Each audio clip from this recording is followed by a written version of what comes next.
I ran into you recently at an event for someone we both know who passed away. Yes, sir. And we saw each other at this event, and we were chatting, and I was telling you, every time I see you in something, I'm happy because I am a big fan of yours and your work and your persona. And Poker Face, I just absolutely love. I love that show. Thank you. And I know it was bringing back a type of show that I grew up watching as a kid, this kind of serialized person on the move who's getting involved in things against her will and solving them. And I don't know, I love that show, absolutely love that show. And I was really happy that, you made it. I know that you've been deeply involved in it. You're not just acting in it, but you're wearing a lot of hats on that show. Yeah. What's the humble thing to say? Well, much like Charlie Chaplin, like Einstein, you tried something and it worked out. You know what I mean? So Ryan Johnson and I are like these, you see that one photograph of Einstein and Charlie Chaplin just looking loose by the beach on the rock. No one's ever seen that photo? I have. You can Google that too. Yeah, I've seen that photo. You know that photo. Yeah. That's a great photo. So, we're in there. Yeah. I think if they took a photo of you and me hanging out at the beach, it would be like Chaplin and Einstein. It would, but different. You know what I mean? 'Cause not different at all. Baby, exactly. we're redheads. So we got it like that. What do you attribute? We're either your thing or definitely not. There it is. So they are hanging out on a... Exactly. We're Googling everything you say. Yeah, so far so good, right? The nut job still got it. Also, I think Ryan, I think Ryan is Einstein. Yeah, because he can do a Saturday crossword.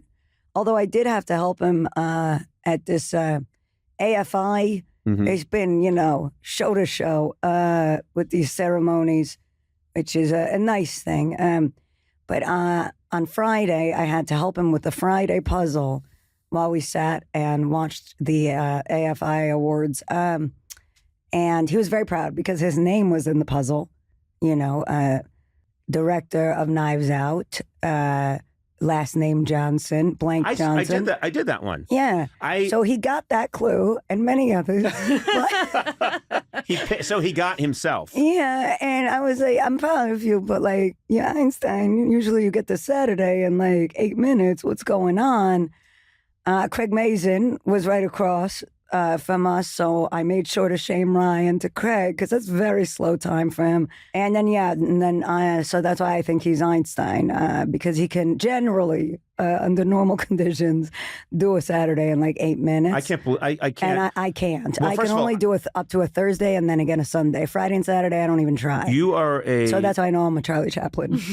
I am a regular. I do every single Times crossword puzzle. Yes. And Monday I find insulting. I'm just like, what is this? Not a dog, but a CAT, cat. Yeah. And so I just think I'm the smartest man in the world. Yeah. Tuesday, sometimes there's a struggle for a moment or two and I become panicked that I'm an idiot. But then you get into it. And I have to say, once you get into Friday, Saturday, I don't know how anyone could do Saturday in 8 minutes. I don't think that's possible. I think Mazin can. And I bet you Lord and Miller can. I'm just thinking about people, that I've puzzled with. And I'm not name dropping. I'm puzzle dropping right now. So, it's the nerdiest thing you can do is puzzle drop. Yeah, I'm fucking puzzle dropping like a motherfucker. So I'm out on a yacht with Will Shorts. Yeah, and the New York Times crossword puzzle editor. It's funny you bring up Will because he was so nice to me when I co-constructed a puzzle for the Times with Deb Amblin, and it's not a big deal, Conan. It's just I built the fucking puzzle, and Will Shorts wrote me a nice note about it. And hey, let me ask you how that works. Kind of a big fan of mine, so you know what I mean. That's fine. I appreciate that you went to Harvard and I dropped out of NYU 6 times out of Tisch. Wait, why'd you drop out 6 times? Once you drop out, aren't you out? Nah, it's just I kept trying to negotiate a scholarship with the dean of admissions, and because I was I'm 15, you know what I mean? What the fuck you want from me? I don't have, that's my money. you don't get my money. And Wait, so you're going to college at 15 yeah. and you're negotiating your own scholarship or trying to. And I think... Yeah, Bugsy Malone. Yeah. Did you have a little cigarette or a little cigar? Yeah, of course. I always have a little cigarette. Thanks so much for bringing it up, because now I feel like it's an open table for my real life's desires. I still do carry a lighter on a lighter leash, but I quit smoking. But yeah, I was trying to smoke in the dean's office.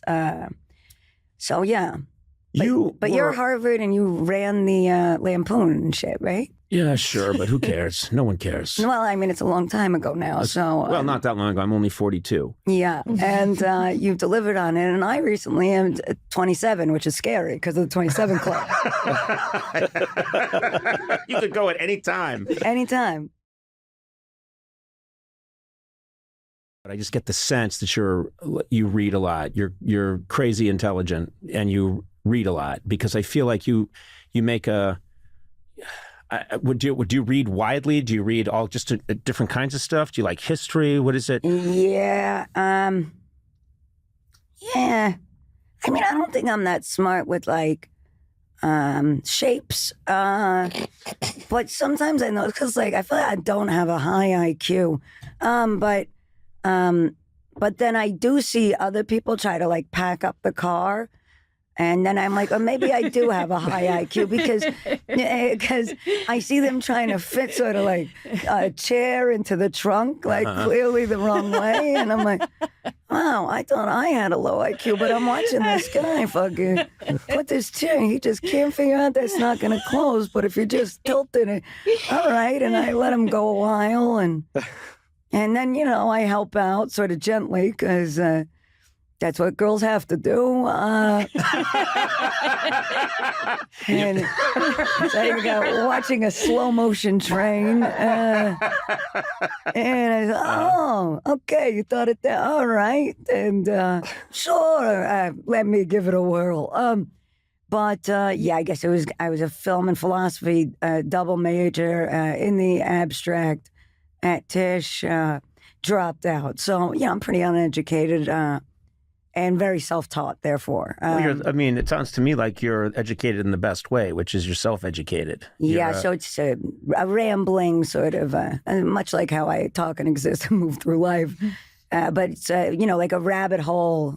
You remember the 90s? I think I read something, because this really stuck in my mind, which is, I think it's when you were in rehab, you said you walked around with a giant biography of Rasputin. Oh, yeah. And I was thinking, this is my kind of person, because thanks.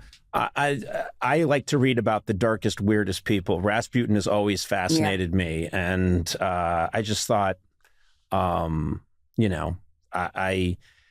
there's something about that kind of that's how my mind works. Is that I think that's what I would walk around and be. I probably wouldn't be reading the uplifting book they would want me to read on my path to better health, and here are the steps and things like that.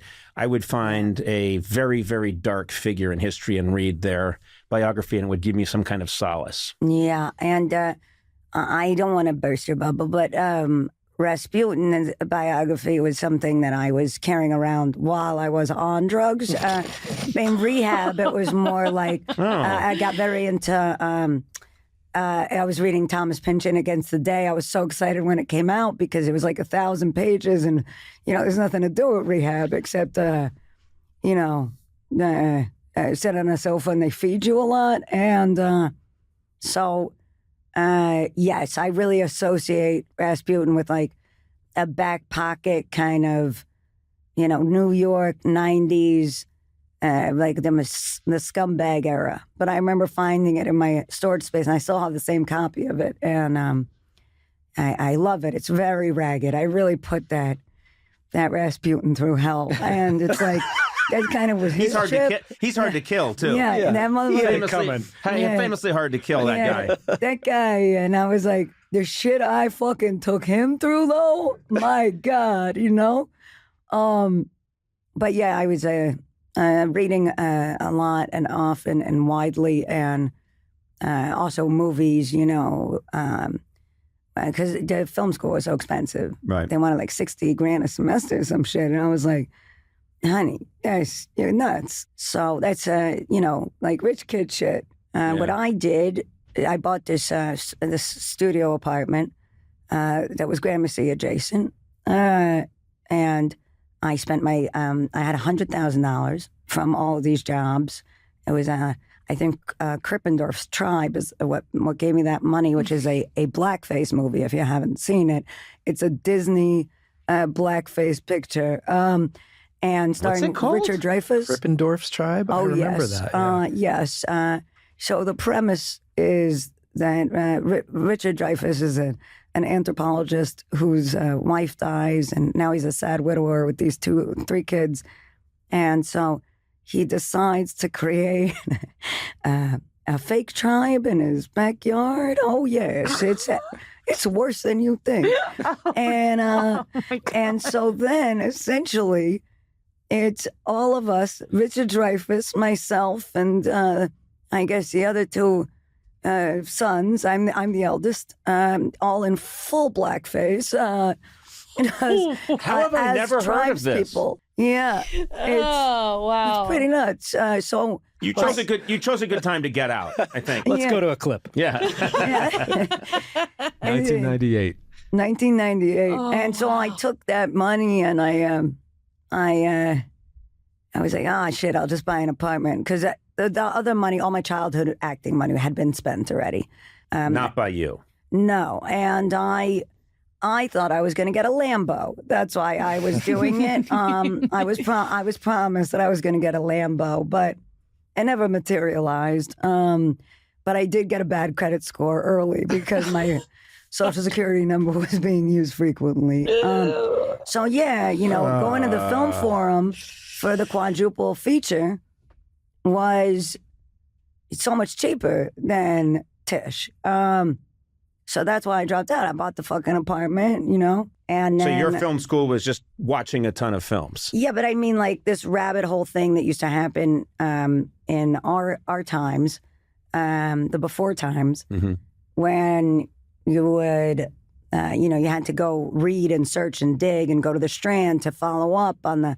Okay, so who is this fucking George Cukor? All right, okay, Billy Wilder, what you got? Like, you would go down a rabbit hole and then figure out who Philip Marlowe is and, see the sort of lineage there and understand, pre-code Hollywood and, this Hays Code. Who the fuck is this Hays? And so I think that sort of self-taught, and it was always with the sort of the things that seem to be plaguing you, tilt to it of, what's it all about, Alfie? And death and these things. And really the thing that it was really, but it was in rehab that I really started connecting directly to science. Because in high school, it was not my thing. But I remember reading this Bill Bryson book. Walk in the Woods, which one? No, it's... I don't know, a short history of nearly everything. Yes, yeah.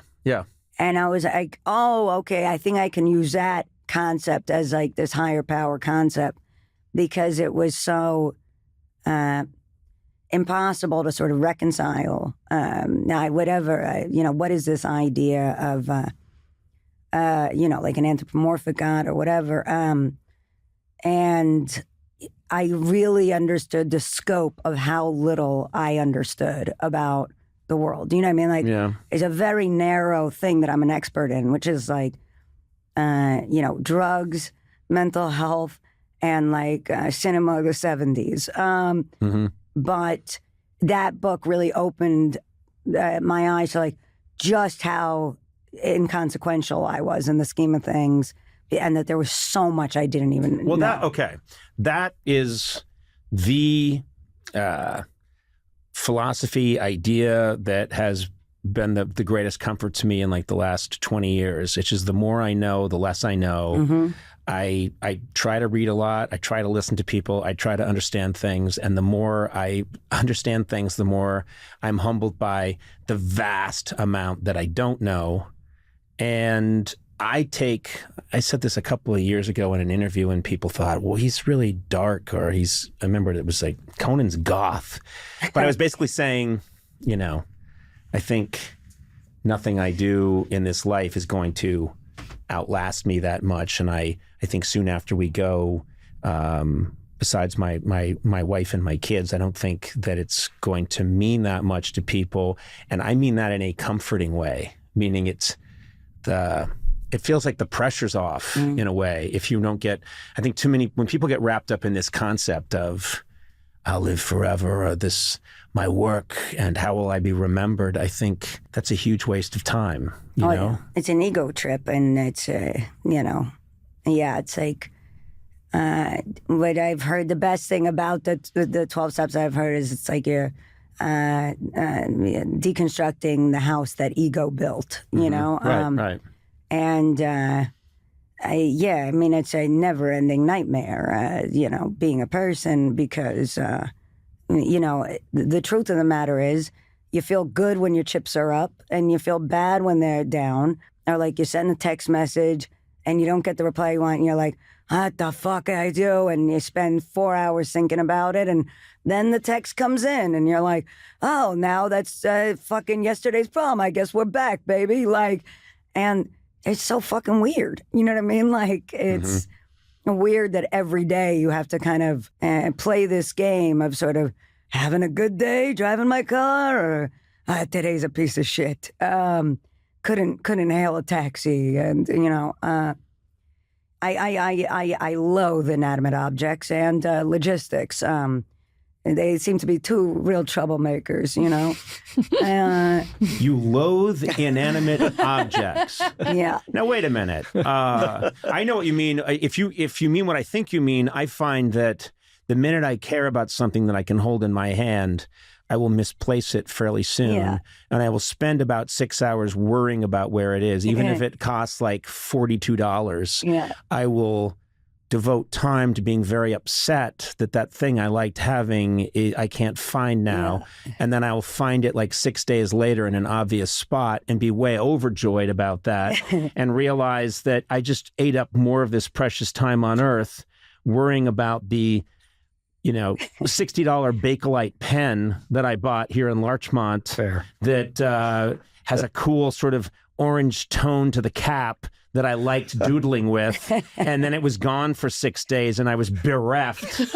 But now I found it again. Oh, why would I put it inside a sock? Why did I do that? What made me think of that? But here it is. Yay, I've got that pen back.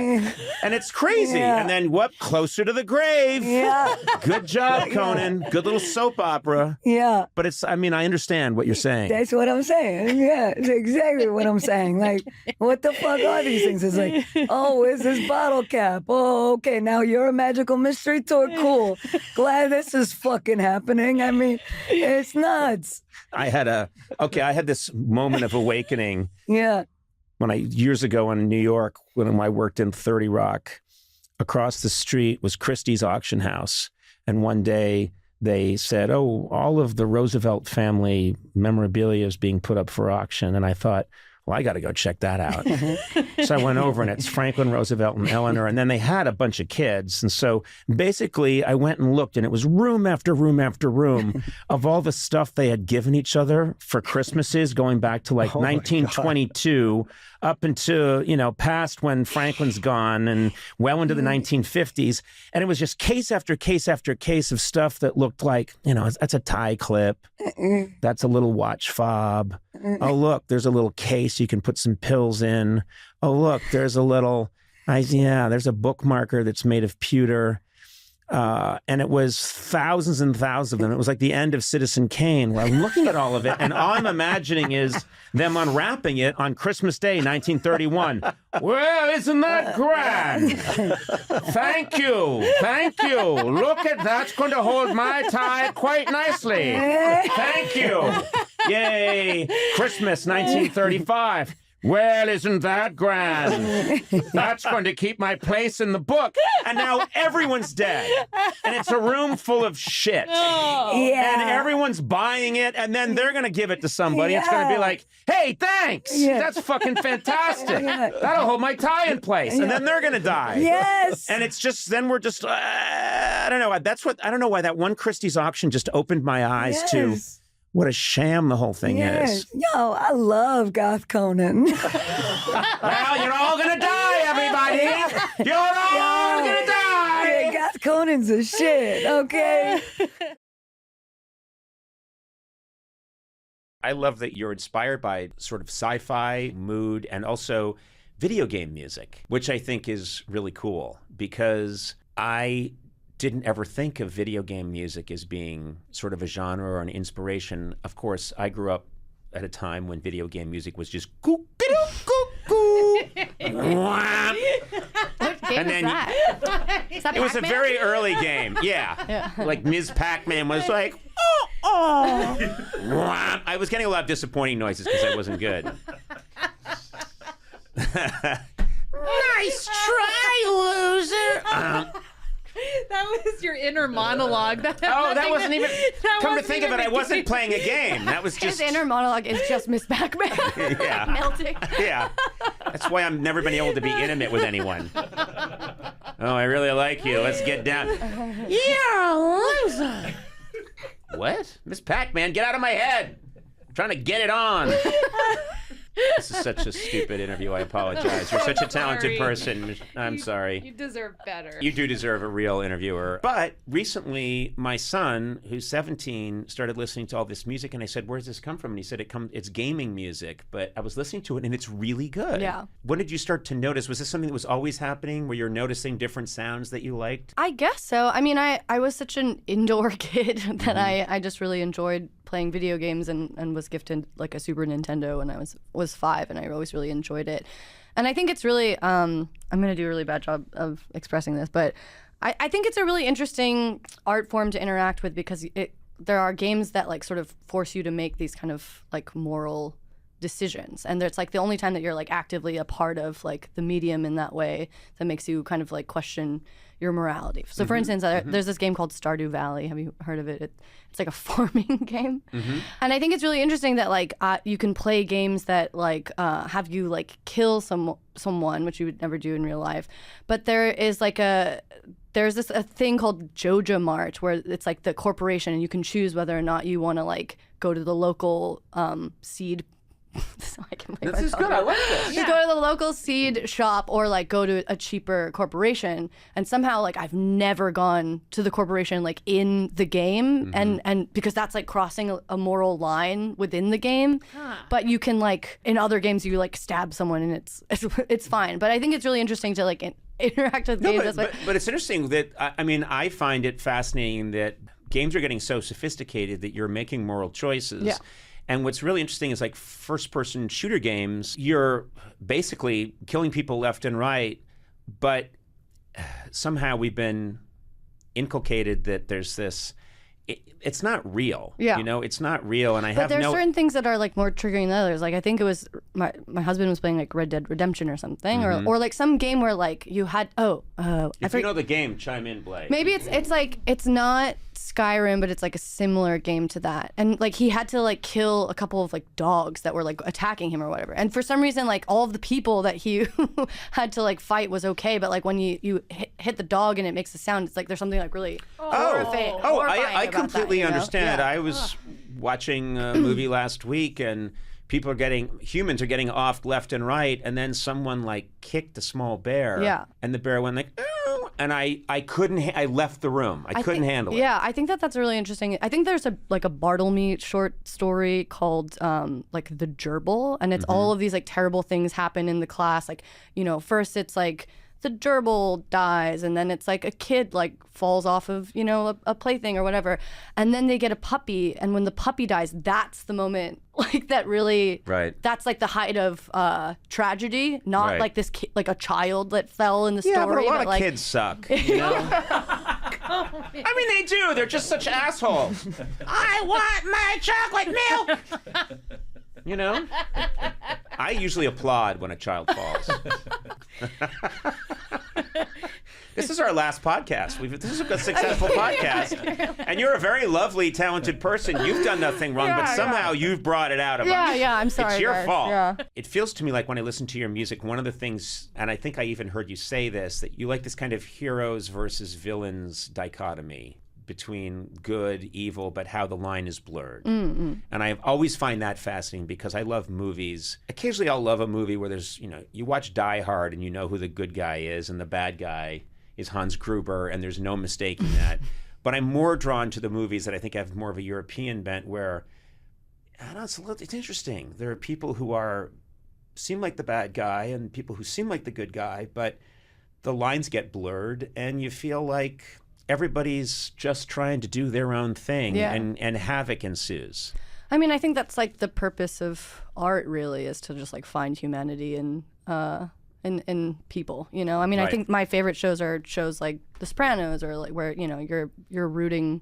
You feel conflicted because you're rooting for a murderer, and I think it puts everything into perspective. Yeah. I'm like You must have watched Sopranos on the second go around, right? Because you seem young to have watched The Sopranos. I remember when it was coming out, and like my parents would like, I wonder how old I was. I feel like I was definitely too young to watch The Sopranos, but my parents like loved the show so much, and I remember like getting sent out of the room every time like Bada Bing scene came out. Right. Yeah. But yeah, I mean, I've rewatched it many times since, and I feel like that's that element of that show, and I feel the same way about Game of Thrones too, where you're just like, I love like being manipulated to like hate someone, and then in the next scene like kind of like really fall for them, and I think that's what great art should do. It's funny you say that because I just rewatched all The Sopranos.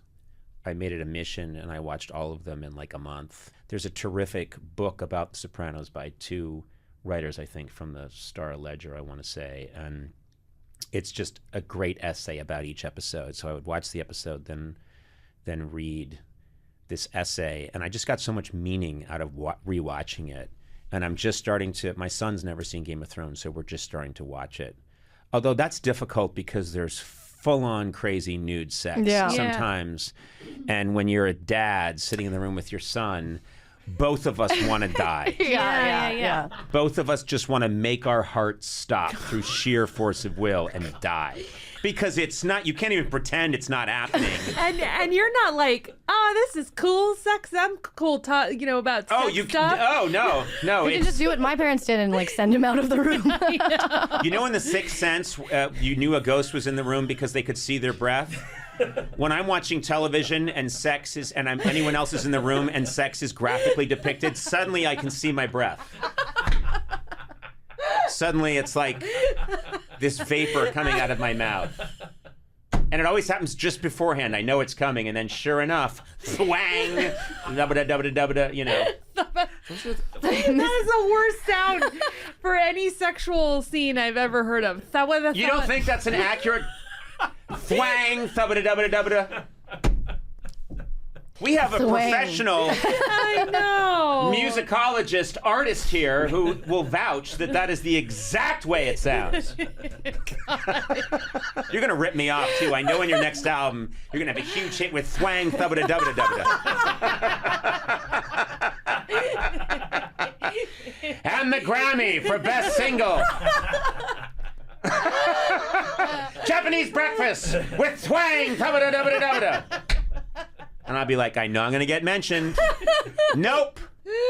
You mention all your friends, all your cool pals, and not one word for me.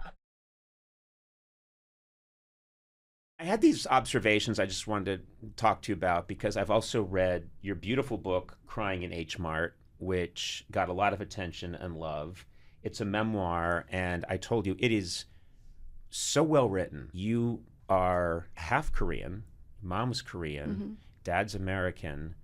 You're born in Seoul, but then moved to Eugene, Oregon. Yes. And live not just like in downtown Eugene, but you live in the woods. Yes, yeah. And there's this, your last name is not Korean, but people are constantly in your life as a child trying to figure out who you are, and I get the sense that you're also trying to figure out who you are as a kid. Is that fair? Yeah, definitely. I mean, I think we all are. But yeah, it was certainly an added kind of like complication being in a very predominantly white neighborhood and feeling, like I think when you're a teenager, sort of everything is embarrassing, like you're embarrassed if you're taller than the rest of the students or and so I think that for me that was just really mortifying, and I couldn't figure out why it felt like such a big deal for a long time. people would come up to you, kids would come up to you and say, what are you? Right. They want to know. I mean, kids need to label, not always from a bad place. They just want to fix on who you are. Yeah. Obviously, sometimes in a bad way. And you're very isolated because, as I said, you're way out there. Yeah. And so you're spending a lot of time in nature alone, but you're not always happy about it. Yeah. Like, I think it's important, and it's another common thread with a lot of creative people, is they want to get out. They want to get out there and see what's going on. Right. Which it felt like when I read your book, you were very interested in that. Like, how Yeah. do I get out of here and see stuff? I mean, I think it was also partially like both of my parents are from larger cities, Mm-hmm. and like it was sort of, Seoul is like a huge city, Yeah. and my dad is from Philadelphia, and so it was, I feel like they both just had very big personalities, so I was always going to have a very big personality. My entire life, I've been told to like calm down or be quiet. I have like a very loud voice. Wow, you and usually. I are kindred spirits. I'm still being told to just shut up and calm down. Yeah, but and then like once I moved to New York, I was like, oh, I'm just like normal here. This is great. But yeah, I come from, Yeah. so like for people who don't know, like Eugene is like a real like hippy dippy kind of town. Like it's very granola. Mm-hmm. I had a very beautiful childhood, but it was a weird sort of environment. And I think that was a big part of why I became a very creative person, because I was just bored, because there was like no kids around, there was like no neighbors, I didn't have any siblings, I was an only child, and so I think I just got used to like spending a lot of time thinking about things. And You just mentioned the word bored, and I remember telling my wife early on when our daughter was born, because there's such a culture now of kids must be constantly stimulated, They're like listening to Beethoven in the womb. The minute they're born. the iPad babies. Exactly. They're constantly stimulated. And I remember saying to my wife, and she agreed, I said, we have to leave room for boredom, because boredom is where the good stuff comes from.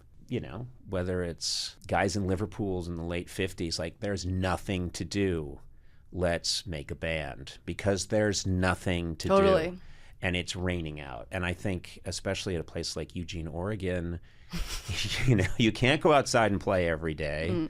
And it's raining most of the time. It's raining most of the time. And I think another thing that's really interesting is, obviously you talk a lot in your book about your connection with your mother and how complicated it is, and how there were periods where you were really at odds. You cling to her as a child, and then there's adolescence, and you're really fighting her. And you talk about this relationship, and it feels like some of that was the catalyst, I have to think, for some of the creativity, possibly. This turbulence. Yeah, I mean, I think if anything, it just made me realize like how, like, it really affirmed how badly I wanted it, because I think that it's almost like if your parents are like, oh, great, like, yeah, go be an artist, you almost like don't want it anymore. And so Right. I think that like her being so adverse to like me following that path, or just having so much concern about it, Yeah. made me so much more drawn to it, and so sure that was the path I needed to take, because there was just nothing else for me in a way. Well, it's also, it took the wind out of me when I read it, because when you play one of your first gigs, you are sort of teaching yourself guitar, and you find the right teacher at a school that teaches a lot of people how to play guitar. The lesson factory. The lesson, it literally, the lesson factory, which isn't a good name. You feel like, what great art is going to come out of the lesson factory? Yeah. It was like literally attached to a guitar center, like we were. It was bizarre. And everyone teaching you is enraged that their band didn't take off. Yeah, they're all like failed, like Craig said. Yeah. But you have this first gig and you play, and your parents come and see you, and you so much want your mother's approval. Really want your mother's approval. And I completely relate to this. And you keep sort of bringing up the show, and then you get to this part in the book where you sort of say, like, well, what'd you think? And she said, I'm just waiting for you to quit this. Yeah. That's got to be devastating to hear. Yeah, but I mean, I think that that's a big reason of why I am still doing it in a way.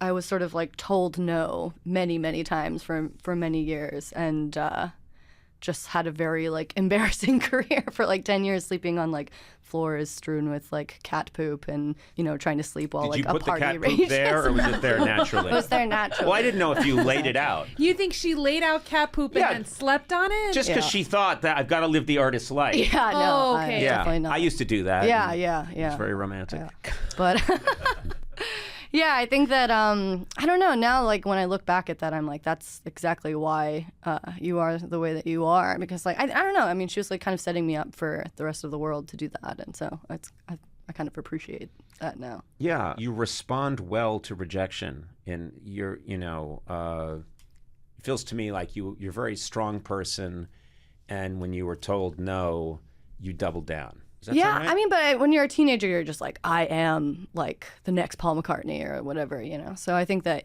I had like you have like that kind of like teenage like courage and ego. But I don't know. I think that I was always like kind of a ham, so I think that kind of came naturally to me. Well, it's funny because I have, you know, in our offices here, I have this office that has next to nothing in it. Yeah. Is there a ham? There is a ham. It's hanging from a rope. And every now and then I just stand up and I take a chomp.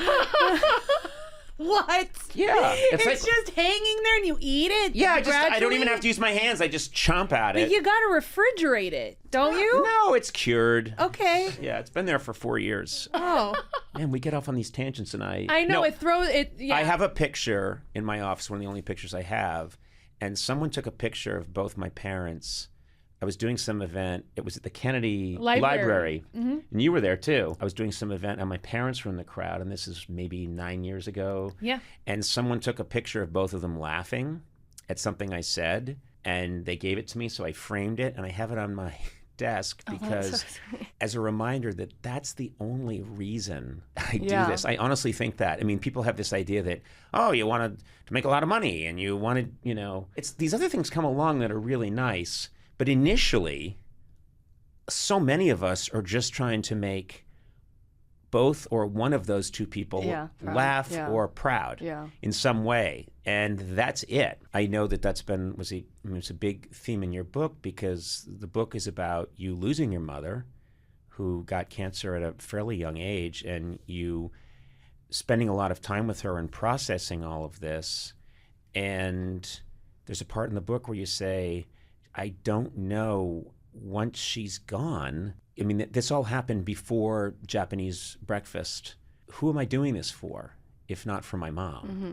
And it raises the question of, how do you negotiate that? You know, when did you come to a point where you realize, well, somewhere my mom seeing this? Or Yeah, I mean, I think about that all the time as like a secular person, of just, you know, I don't believe in an afterlife of any kind, but there's something like so magical about the way that things happened for me. You know, I've been playing music since I was 16 years old, and I played house shows, and, you know, no one cared about my band for a very long time. And after she died, I was like, I'm going to, you know, record one more record about this experience. And then, you know, I don't care what happens. I'll like press 500 copies and, you know, sell it out of like my basement over the course of like the next 10 years. And that, of course, was the record that kind of took off and really resonated with people. And it was like, oh, this is just like not quite the time to hang up my hat. And then after that, it was just like everything that happened just like felt like there was this like weird force that was kind of like looking out for me.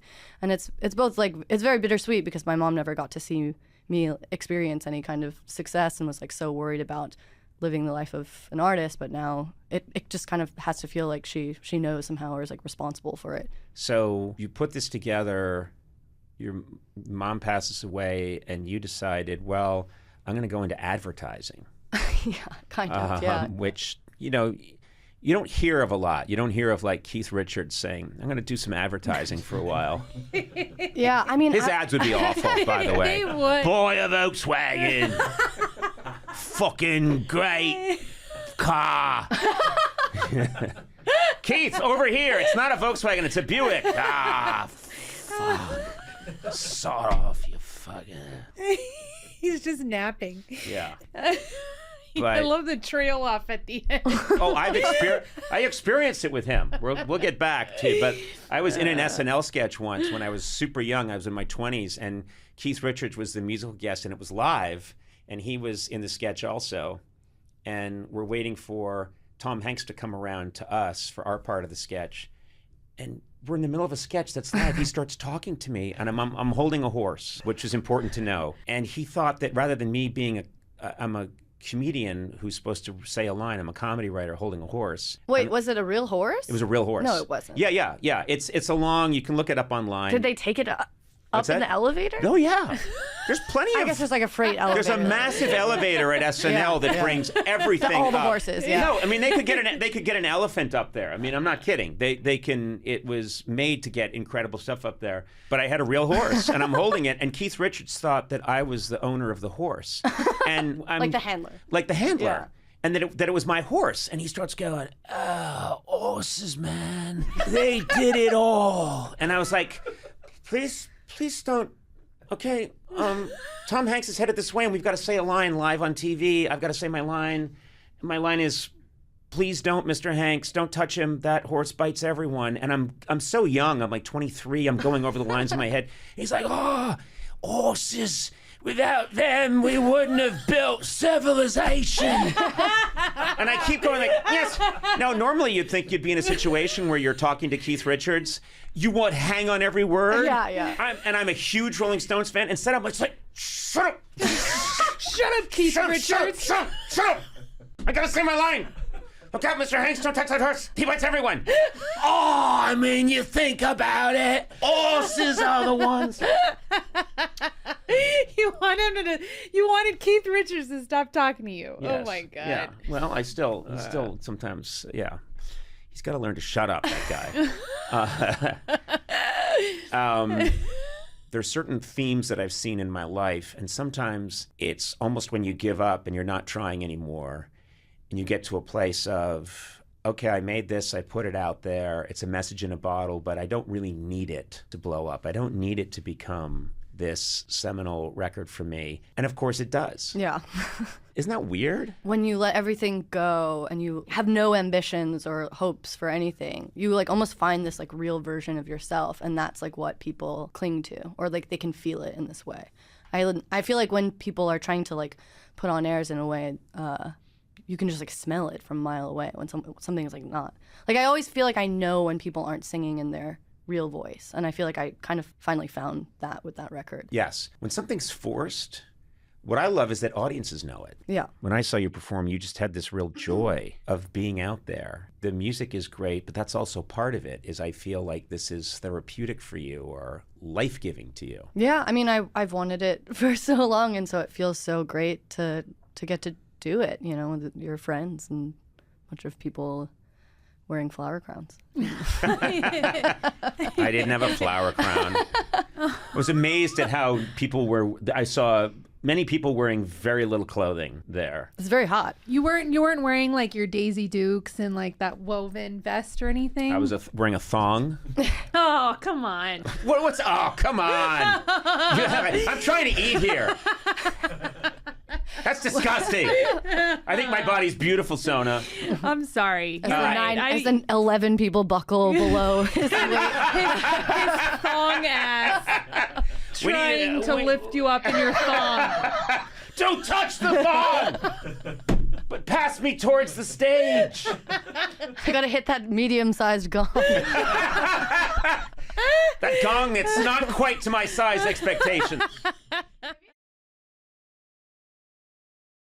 There's one thing that stuns me in the world we're in today that I do not understand, which is what has always stood in politics is that when things happen during a president's term, and you saw this firsthand, that president is accountable. Mm-hmm. That it's on your watch, so you're accountable. And good things happen, great, you benefit. Some bad things happen, you take the hit. That is the way it has always been in American politics. And now we're in this strange moment where I watch these ads for Trump, and I watch people campaigning for Trump, and they're running as if he's an outsider who's trying to replace President Biden. Mm-hmm. Yeah, and so and to the degree that it's almost comical, they'll say, elect Trump and we'll stop all of this negativity and this violence, and we'll stop, the horrors of the pandemic, and we'll stop all.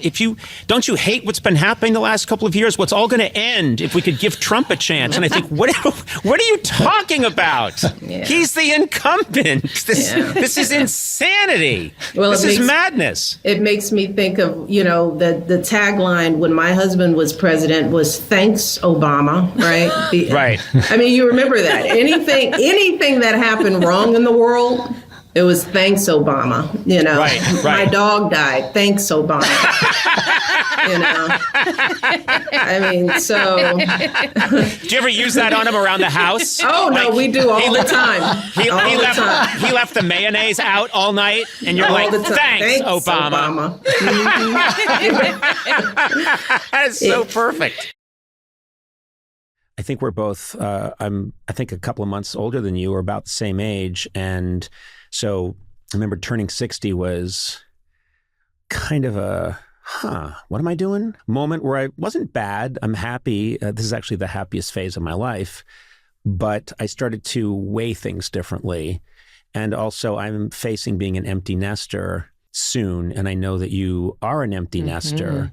So I guess I'm asking you, what's going to happen? I'm really freaked out. And can I have a Gates grant?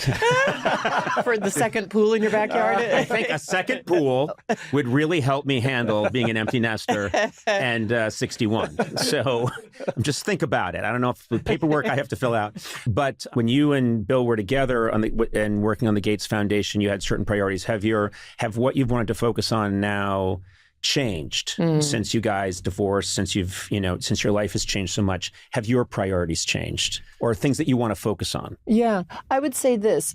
It certainly, I feel like I'm in a bit of a transition, right? Like I did go through a very public divorce a few years ago, but the foundation's mission, I had really brought in back in around 2012, really a focus on women. That just as I would be out in the developing world, seeing that women were not far enough, didn't have any power often in their lives.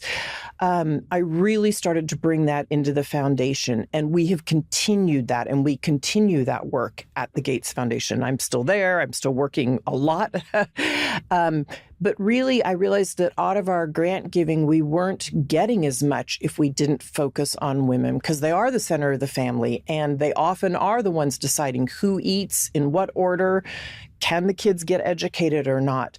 I also formed, though, in 2015, a company called Pivotal Ventures, which is my own separate work, separate from the foundation. That's really focused on the U.S. How do we help women and people of color step into their power in this country? At the foundation, we do work on the U.S. education system because we believe every child should have a great education, and they don't.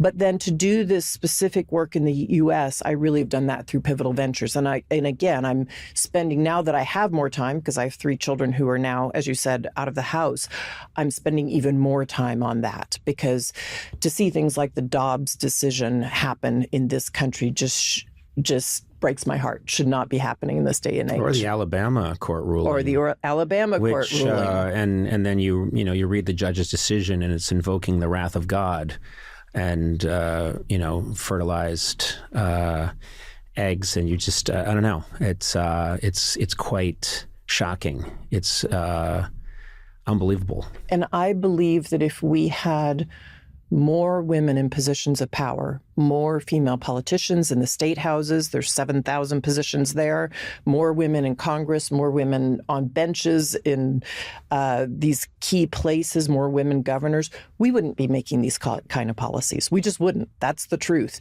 And yet we haven't gotten women far enough, fast enough in politics, in their financial lives, and even culturally. It's still very hard to get movies made about, what's actually happening in society. We're starting to go for these big ticket models. And again, I believe if more women could step into their power, we'd be telling other stories in this society, because we have a different lens on society, but the world is not there yet. And so as we worked on this, the Gates Foundation, through the lens of, low-income countries, I realized there was so much more work to be done in our own country as well. I again, this goes to the point of how many problems there are in the world. But the state of public education in the United States, I always find particularly It's atrocious. upsetting that we are the richest nation in the world. We're capable of doing anything. And somehow educating our children became the lowest priority is a mind blower. Yeah. And I was very fortunate to go to public schools because there were great public schools where I was going. And I think that was an amazing experience for me. And then it is not a great place to get an education if the school doesn't have any resources. And then you have, it's a difficult situation here in California, here in Los Angeles. Yeah. Absolutely. Every child deserves a great teacher. And yet it's become very much a system about the adults in the system. And I do think after COVID, it became even harder to be a teacher or to be a nurse in society, right? And so we have a lot to really look at in the U.S. to figure out, how can we change this? Because I do believe education, like this from my parents, education can be a fantastic equalizer. But if you don't start with a good education in our country, it just gets harder along the way. There's an amazing statistic that clearly shows the direct correlation between the more education a woman has, the longer she delays having children, starting a family, because she wants to make sure that she's autonomous. And it's pretty amazing. It's like a 1-to-1. And the graph is shockingly simple. And it's that fact is true all over the world. You educate a girl and she becomes a woman. She delays the birth of her first child. She will also, if she can, space the births and have fewer because she knows then she has economic means to put into raising those children. There is literally no country in the world also that hasn't gone from low to middle income without also making sure women had access to contraceptives. Because when you can space those births and have fewer children, it makes the family wealthier, it makes the family healthier, and then you can educate them. And education changes everything, just everything. I've seen the statistics. I completely believe it's true, yet my upbringing flies in the face of that, which is my mother, extremely well-educated, my father, brilliant, extremely well-educated, and I'm one of 75 kids. And we were just, but I think that has something to do with the Vatican more than anything else. But no, it is true that it's very simple, and educating women. Well, first of all, educating all children, but specifically educating women is a very important goal, and that's a very clear fix. I don't want to say it fixes everything, but as you said, I think it's all about autonomy. And if you're uneducated and in your teens and having kids, your chances of being autonomous and being able to educate your kids and give them what they need, it just starts to drop very quickly. Very quickly. And in many countries, a woman is basically destined for poverty if she starts having children in her teen years. And yet there are many places where that is still the norm. An older man takes a young teenage girl as his bride.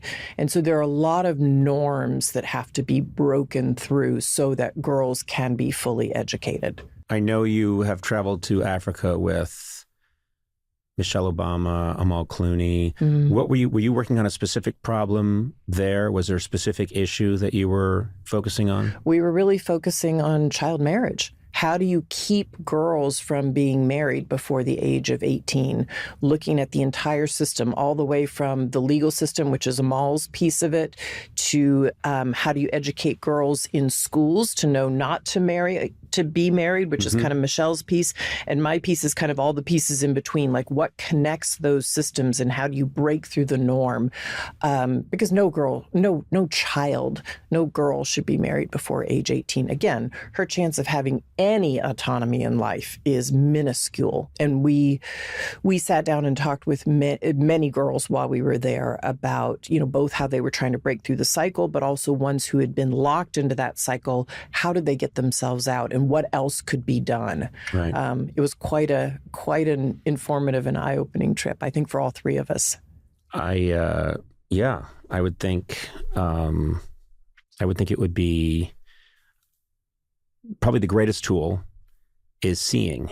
So if a child sees a manifestation of an adult living a different way and succeeding, that might be the most powerful educational tool. So it's seeing examples. And again, to relate it to my field, I've talked to so many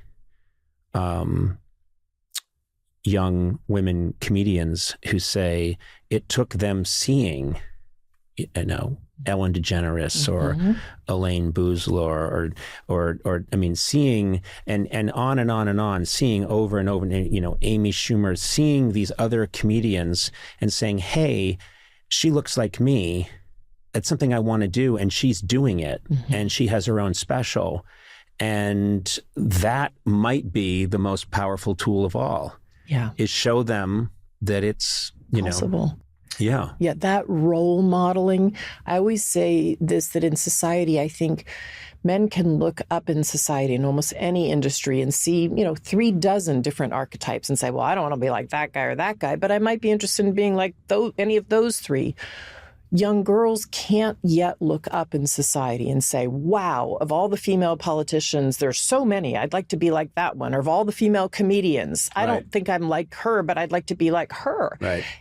Every industry, we should have at least 36 archetypes of women. And until we get there, it's difficult. And society often will tell girls they can't be something or they won't see. You can't really be what you can't see, right? The reason I knew I could be good at math, not only did I have a great math teacher, but my father worked on these Apollo missions, and he talked about often that having women mathematicians on his teams made them better.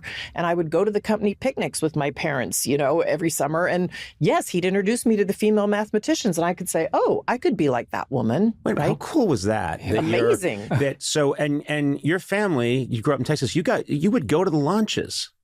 For sure. You would go to the Apollo launches. Yeah, well, we would watch them, let's be clear. We would watch them on TV, on an old black and white TV, but at the other engineers' houses, we would all get together as a family and watch the Apollo launches because it was such a big deal to my dad who worked on these. I thought you went there in person. Forget it. This podcast, this podcast isn't going to air now. Road trip to Houston. I mean, come on. I watch those things on TV too. Come on. And it didn't make you want to be a mathematician? No. I wanted the outfit. I wanted the astronaut suit. Yeah. But I wanted to stay here on Earth and be a comedian. I don't know why that makes sense. You wanted Planet of the Apes. I wanted Planet of the Apes. Yeah. I wanted to be an earthbound astronaut who had gone back in time, actually forward in time, apologies, and spoiler alert, to a world that's dominated all by apes. And we're here. See, the magic of this podcast is you were talking about such important, lofty, and brilliant ways to try and help the world. And we got us to Planet of the Apes very quickly. And that's really the magic here, is that we can ruin anyone's mission in life to make it a better world.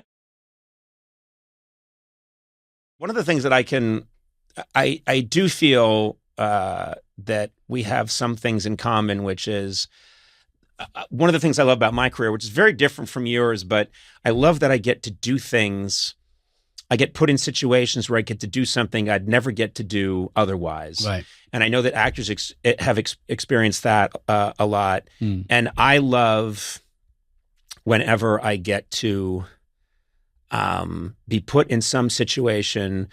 I've been shooting some travel pieces recently, and I find myself, kickboxing in Thailand, and I think, how could this have happened? Yeah. You know, I come from Boston, Massachusetts. Yeah.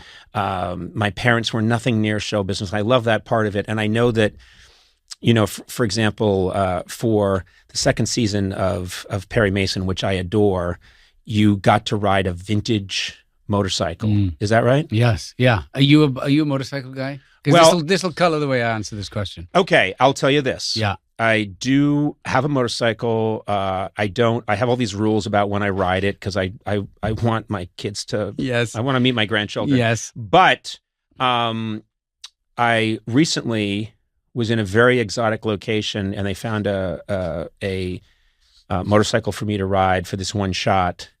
And it was a 1956 BMW in Bangkok. And I just was looking at this thing. It's one of the most beautiful things I've ever seen in my life. And then you ride it and you think, I really like the improvements they've made. Yes. In I motorcycles like and- the look of this thing. Oh, I love the look of it. yes. But what did you get to ride? So it was a 1933 Harley Davidson. Right. And it took a course very quickly. So they said we were talking about what we're going to do with Mason, and they said, what do you like, dream scenario, what would you get to do in this? And I said, look, I do love being on a horse. I've always loved horses.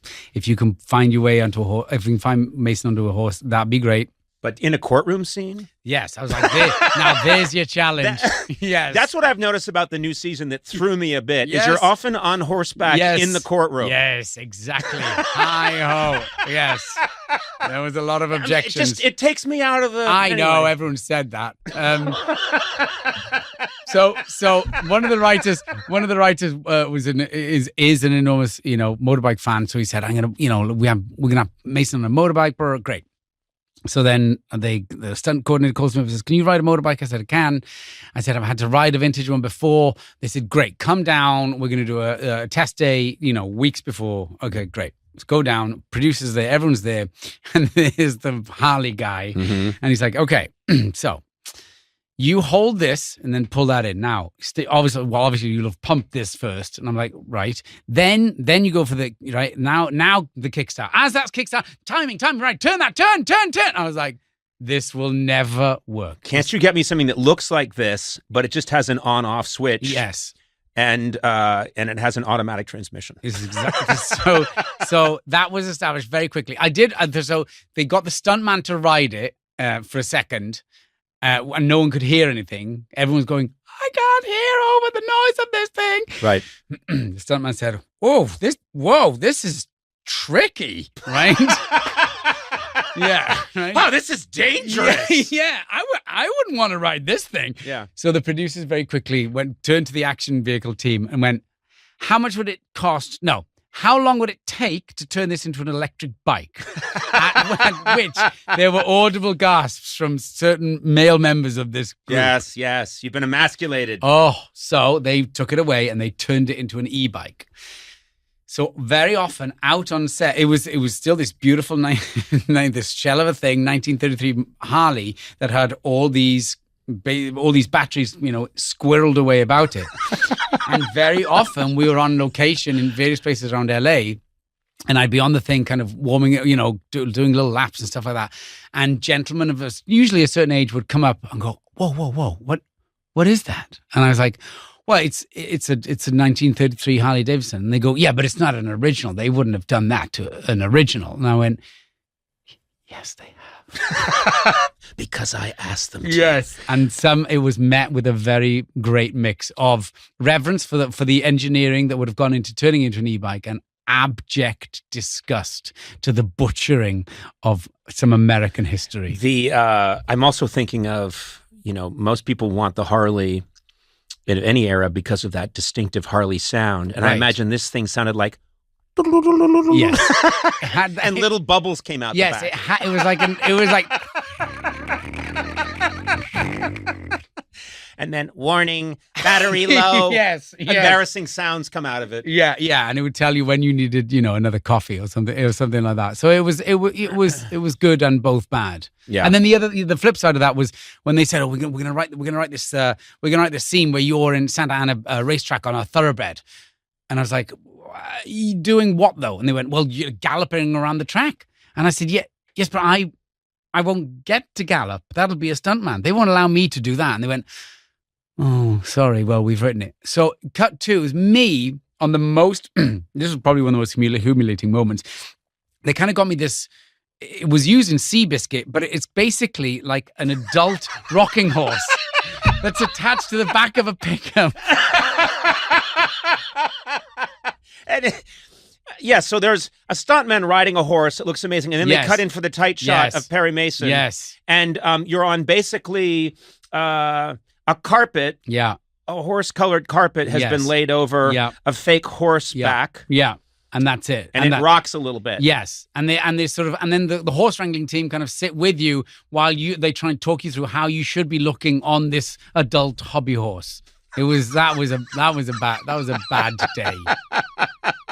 I didn't enjoy that day.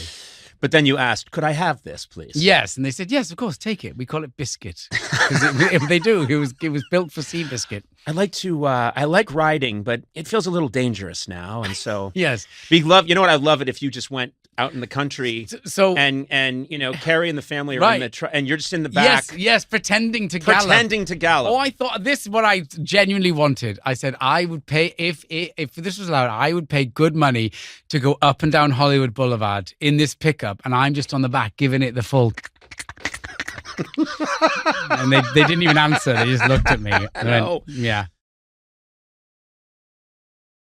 Hello, my name is Matthew Reese, and I feel equal parts confused and terrified about being Conan O'Brien's friend. Well, that's the confusion would be why am I even here? To be perfectly honest.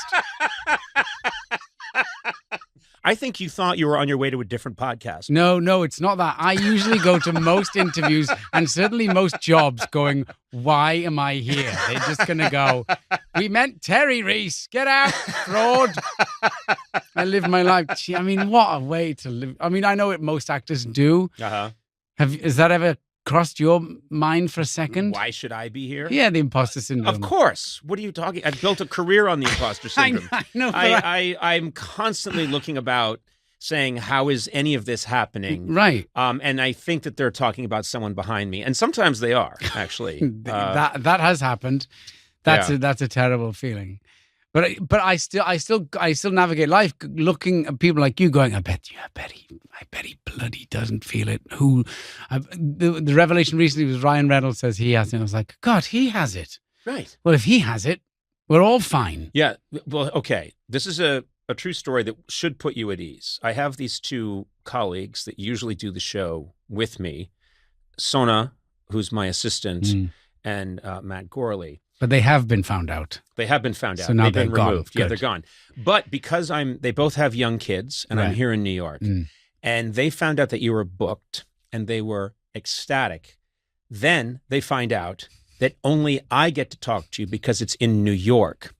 And they talked about it on the show and how bitter they were.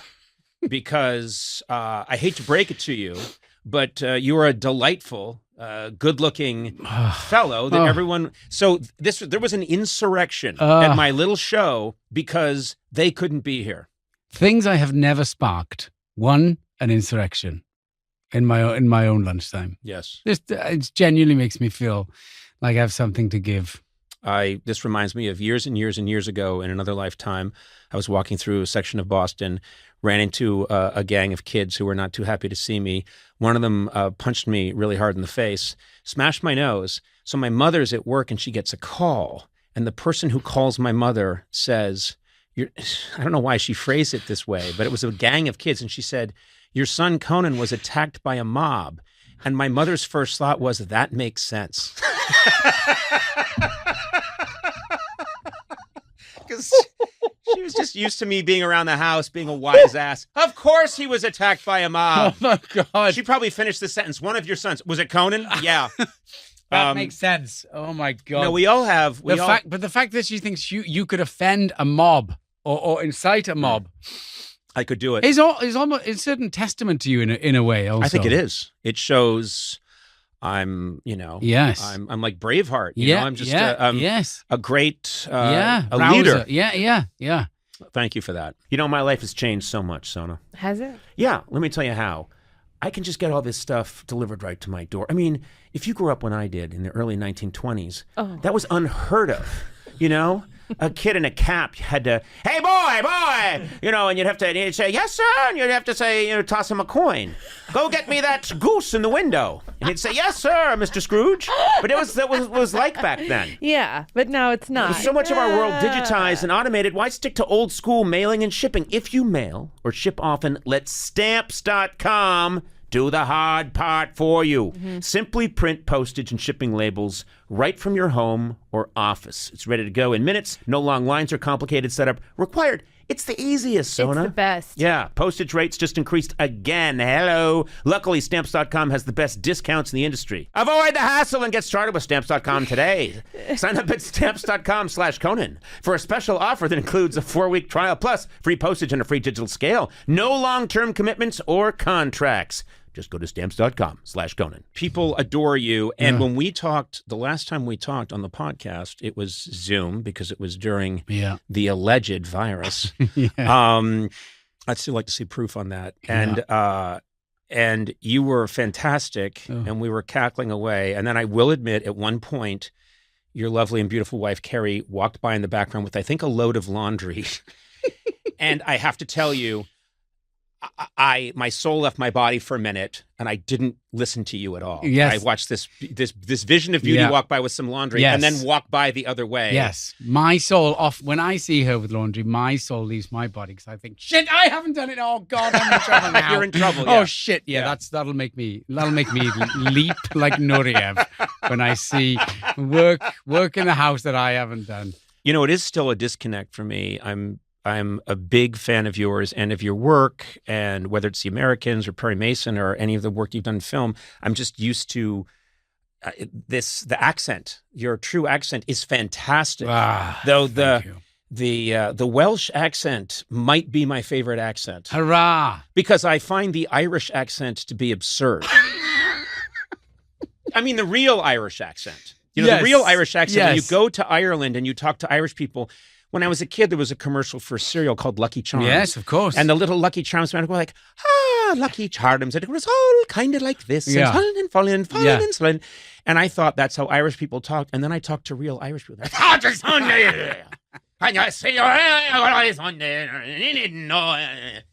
Not a word. Can't understand a word. Yeah. One long aggressive vowel.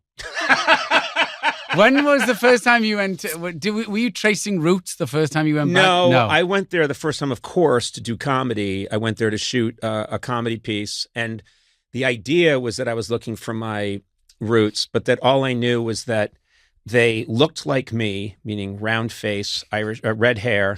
They drank a lot and they were depressive. And I was asking people, and their last name was O'Brien. Great. And of course, it was a really fun segment, but I have found myself, I basically know sort of where we're from. But Which is where? We are from the south on the water, Dungarvan in Waterford. Yeah. And we know that I have a great-great-great-grandfather who was a bone setter. And someone else was really good at building a stone wall. And seriously, like he knew where to put the rock. Yeah. And all those... I could see the bone setter and the wall mason kind of discussing notes at times. Yes. Surely they found a common thread there. Yes, which is when you drop the rock. Yes.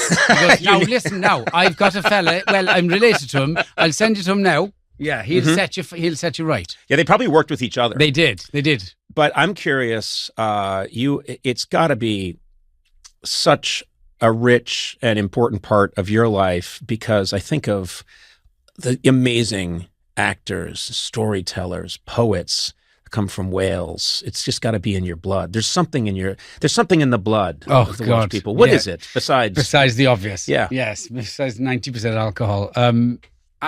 There's a number of things I attribute it to. Yes, I think like the other Celtic countries, we have that very deep rooted storytelling society. Yes. Yeah.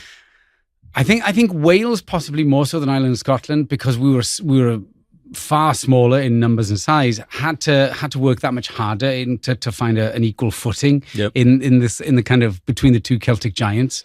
So sometimes at times we shout a little too loud as the kind of, aggressive young sibling of the tribe. And I think it's certainly in Wales, where there's still a very, I don't know if I bored you with this last time, there's a very strong tradition in the youth movements of Wales that twice a year there are two enormous cultural festivals for children, although it's slightly ironic that they make it a competition. Right. But you get together to compete in poetry recital, singing, any kind of cultural medium. So you are beaten over the head with it, from a very early age. And this is, I'm going to add to this, which is that I spent 28 years with a talk show talking to a lot of actors, and I learned over time, and this is just almost like I was doing a science experiment, that whether you're English, Irish, Scottish, Welsh, those actors come and they have stories. And they're funny, and there is a thing, and it's not true of every American actor, certainly, but there was I have a theory that it was maybe James Dean or Marlon Brando, the looking down, never smiling, mumbling tradition meant that it's not cool to be a raconteur. Right. Does that make any sense to you? Absolutely. So you'd have. Great American actors would come on and they'd give very little, be a little monosyllabic. And every now and then they'd dare to be a little funny.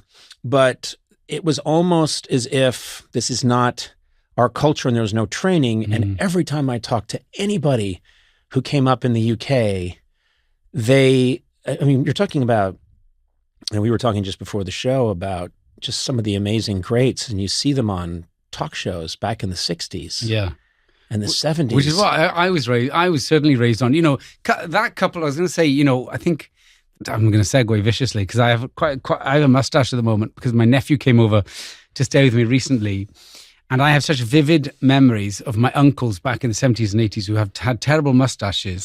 So I kind of wanted to have pictures of us together, so we'd always have these terrible pictures of me and a mustache, because I always think you should have a photo of your uncle with a dubious mustache at some point in his life. Wait a minute, you were on the Americans. Couldn't you have just? I did think about going into the cigar box and going, no, what do we have here today? I'm Groucho Marx. Yes. That coupled, so it was always the uncle that was the slight raconteur for us back at home, who always came in with a long story or the tall tale, coupled with those, the Peter O'Toole, the Richard Harris, the Richard Burtons, when they're on, on the big talk shows, who could just spellbind with these stories of such enormous standing that you didn't care if they were true or not. Oh, God, true has no place in a story. No, absolutely not. We have a saying, it's an Irish fact, which is, and my mother-in-law, who I adore, who's great, her family, like mine, is Irish Catholic, and she'll sometimes, with great certainty, tell you a story. Yeah. And my father-in-law will say, well, it's an Irish fact.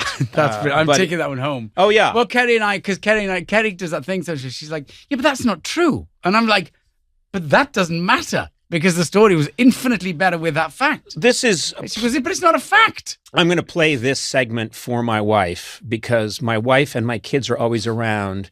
They saw the actual moment go down. Right. Then I rearrange it a bit. I make a few tweaks, and I'm killing with it at a party. Yes. And they'll be like, no.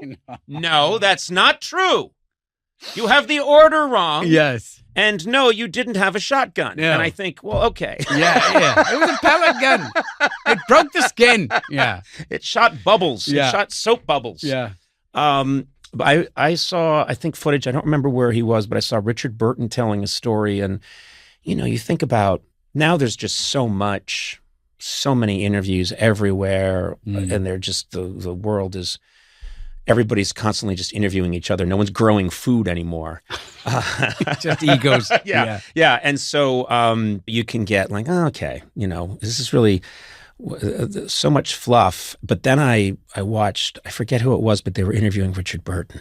and he was telling a story about as a young man doing performing Shakespeare in London, and then he said he could hear the word had come out just before he went out that Winston Churchill's in the audience. Yeah.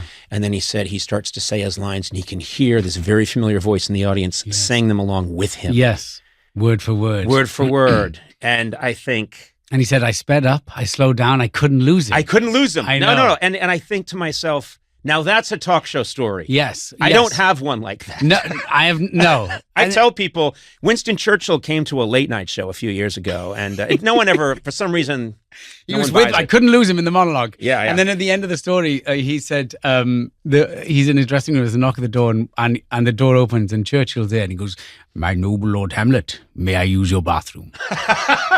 He's like, what a fitting coda. Now Churchill. I heard, I don't know if it's true, that you auditioned, and I was delighted when I heard it. A number of years ago for James Bond, and the role went to Daniel Craig, as we all know. Yeah. But I think you'd be terrific. I really do. I really do think you'd be terrific. Thank you. I told so many people I would be. I practically told my family I was going to be. Right. Which was always there. Did you, when you walked out of the rehearsal, out of the audition, did you see Daniel Craig sitting there with his sides and go, good luck? Good luck. Yes, good luck, DC. Yes. I was it was one of those moments where it was true that they were floating this idea that the next James Bond would be plucked at an early age out of the Naval Academy. Yep. And they had all these great ideas, like the Bond himself would kind of was going to pick the next candidate to fill the role of 007. Right. So everyone was like, oh my God, this could be true. We're at the right age. This is going to be amazing. And this, I think we were a relatively large group of kind of young white men who were invited to read Casino Royale, put on a nice dark suit, and go to the Broccoli's office, which was a sight to behold. The office itself that looks out over Green Park, I think, in London, was just unbelievable. I mean, this is the family that's been producing the film since Dr. No. Yes. Yeah. Since the first one. Yes. So it was terrifying in itself that you walked in, there was a number of faces in that little antechamber that you knew who were very successful, and you're like, oh shit, oh God. And then we all sat there sweating and making terrible small talk, and then you're invited in. And they're all behind this enormous desk. And there's so much memorabilia around that you want to start talking about it and fanning out. Sure, yeah. And you're trying to remain kind of very serious and suave at the same time. You're trying to be I know. Bond, channel Bond. Oh God, it's just so depressing when you look back at it. And so how did you think the audition went? Well, I'm not playing Bond. Nor have I been. I thought, well, maybe. Yes. It was a close call between you and Mr. Craig. Obviously, in my mind, it was. You know, I kept telling everyone, it was between me and Daniel Craig. They're like, it's not. He's been offered the part. Stop saying that. He's made 3 of them. Yes. I know, but I still think I've got a chance. Yeah. They're just using him to get my price down. Yes. Think of him as a warm-up. So they basically said, have you read Casino Royale? And I said, yes. And then they just said a question I hadn't anticipated for Love Nor Money. They went, so what would you do different with Bond? And then I was like, oh, shit. I was like, is this the trick question, or is it a genuine question? And as a terrible joke, I said, limp. And it went in and... Except it got worse because it was quiet. It went very quiet. So then I thought I would double down and said eye patch, and then I just fell apart. And it lasted about 30 seconds after that. I love Bond with not just a little limp, but a decided, aggressive limp. Yes. And a lot of, I'll get you. Someone help me out. Yes. I did want to say, I was like, look, Roger Moore had a running double in View to a Kill. It's not out of the question. Yeah. Also, just think of the comedic elements. So they were like, did you get that from, missions? He's like, no, I had polio and rickets as a child. The Navy are very accommodating. So I didn't eat enough fresh fruit as a child. Yes. So yeah, it was very brief after that. There was a quick kind of a terse yes. Well, thank you so much for coming in. And you're like, oh, that was my Bond moment. That was your Bond moment. Yeah. And I think of that often. But then I still think of the question. I go, well, I as you can tell, I still don't have a coherent answer that would have wowed them. I often wonder what Daniel Craig said to that question. What would you have said to that question? I would have said, what if he's very claustrophobic? He has little tics, so he doesn't take elevators. He only takes stairs. That's good. Doesn't like to. How about a Bond that doesn't like to fly? See? And so the way, because most of those movies are, he's hopping. Yes. He's in London, obviously. Yes. But then suddenly he's in St. Moritz. But then he's in, he's on the Ivory Coast. He's all over the place. Yeah. A Bond who needs to.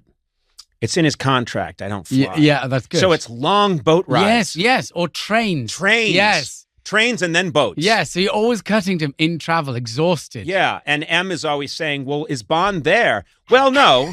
Let's see where he is now. Yeah. He's... Yeah, brilliant. See, brilliant. You can see that. Yes. I can see that. Yes, Yeah. I could have Yeah, been... I know. Yeah, God. think of the film career I'd have had Yeah. with talent and a completely different face. Imagine how close I got. I won't. Yes, you will. Yes, I will. Tonight as you try and fall asleep, Yes, it'll be the only thing that'll you'll haunt be me. thinking. It'll haunt me. Carrie will say, why are you twisting and turning in the bed? Yes, because I have a problem with the Pope. Is that what you're calling it now? Yes. Is that the euphemism for it now? Yes, it is. I have a problem with the Pope. Yes. Well, it looks like the family here is going to get a little bit bigger. Coming in on the heels of Sona's twin boys, looks like my wife and I are having a baby as well. Congratulations. Yay! That is really exciting. Thank you. That's what I actually knew that. I know, ahead we of knew- time. we knew. We Yeah. both knew, and I'm a bad actor, so Yeah. anyone listening who heard me and just went, "Oh, congratulations, good for you." I'm realizing now that sounds awful. Yeah. It's because I knew already, and I've known for some time. But this is the first time that you're telling the listening public. That's right. It's far enough along. In fact, we're not that far out, but I've known for so long that I had to be a bad actor that Sona, when you announced you had twins on the way, I wasn't going to obviously rain on that parade, but I knew about my child on the way, but God. couldn't say anything. And just, it's interesting how you have to do that. But wow. So Conan, we're going to be gone with children. Yeah. And Yeah. You're going to be alone. Well, We planned it. I hope this comes across the right way, but I pay you guys to podcast, not to have babies. What's going on here? Seriously.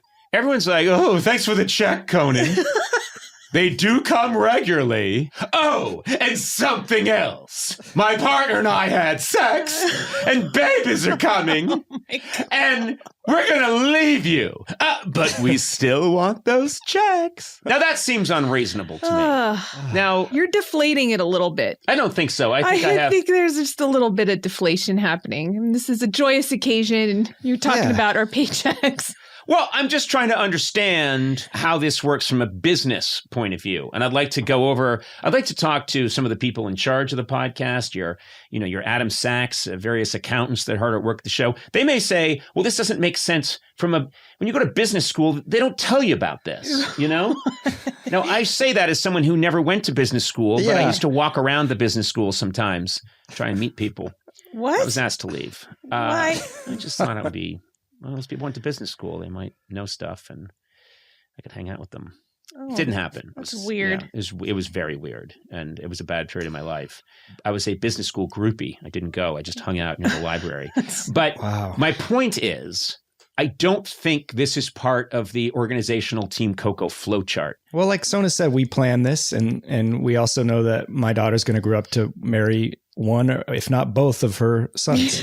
Who knows what's going to happen then? So you're having a girl? Is that what you said? That's right. That's great. So you're going to be gone, right? Because you're going to be helping your wife Amanda take care of your new child, right? Yeah, that's the plan. But maybe we'll be staggered. Actually, maybe Sona will be back because our due date's not till late September. And again, I hate to, maybe Adam, if you could just jump in for a second. Do they get paid while they're on, what is it called? How does it work? It's maternity and paternity leave. What is it? What's the deal? The problem is that parental leave protections are really strong in California. So as far as I understand, they really can just move on as long as they want. Have we? No, but Adam is on the right track. He knows exactly. Okay, yes, it is problematic, and I'm sure that there are these quote laws on the books. But if we've learned anything over the past few years with a good lawyer, I mean, have there been challenges? Oh my God. This is interesting because I'm an independent contractor and I had no idea that this was even an option. So I'm glad this is getting on record. Yeah.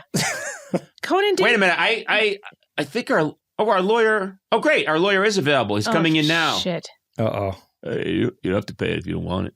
What? Sylvester Stallone is your lawyer?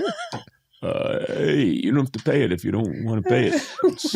I object. Just don't pay it. It's not something you have to pay. So it's not. Oh, by the way, I should probably introduce my lawyer. Yeah. This is Jason Giacometti. Oh God. Jason, so you think it's crazy? They're not working. They're just hoping raise their own kids. I know. That's the only part that seemed weird to me. Is there a way to maybe put them on a reduced pay? I think we could probably make that case. Okay, Jason Giacometti, you're an incredible lawyer and a very good boxer in the 70s. You fought in Philadelphia and against incredible fighter for the title, and you almost won, but you stuck by Adrian. Just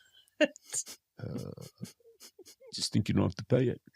Oh God. All right. Well, I'm glad our lawyer was able to cut in and talk to us briefly. Here's the thing. Yeah. I know you guys think I'm doing a bit, and to a degree I am. I'm doing like a bit and some shtick, but then I do get confused. Like, how long do you think you'll be gone, Sona? Would you be gone like a year? What are you fucking talking about? Yeah. You're not gone for a year. Be 2. For paternity leave is typically longer, so I'll be 2 years. Yeah. My mother had 6 children in 4 years, and she took no time off. Oh, my God. Babies were just flying out left and right. And then my mother was constantly back to work. That's what it was like when I was growing up. No one said a child is born, and wise men gather and bring frankincense and myrrh, whatever that is.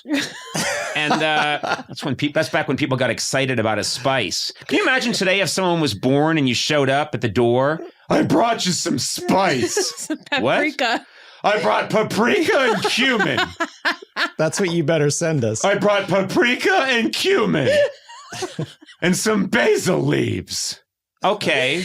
Well, this other person showed up with a really nice pram from Britain, and this person gave us baby Bjorn, and this person gave us I brought spice because that's what's in the Bible. Well, oh my God, you've had 2 kids. Yeah, I took no time off. Well, didn't you want time off? It was kind of crazy at home. Come on. Oh. She wasn't sleeping. The babies. And I was like, well, if I don't interview Tim Robbins, who will? I guess the option is we could not take time off and just do these remote recordings holding our babies up to the mic. Yeah, isn't there a way? That's my other question. As long as you're holding the baby, you're, quote, being a good parent.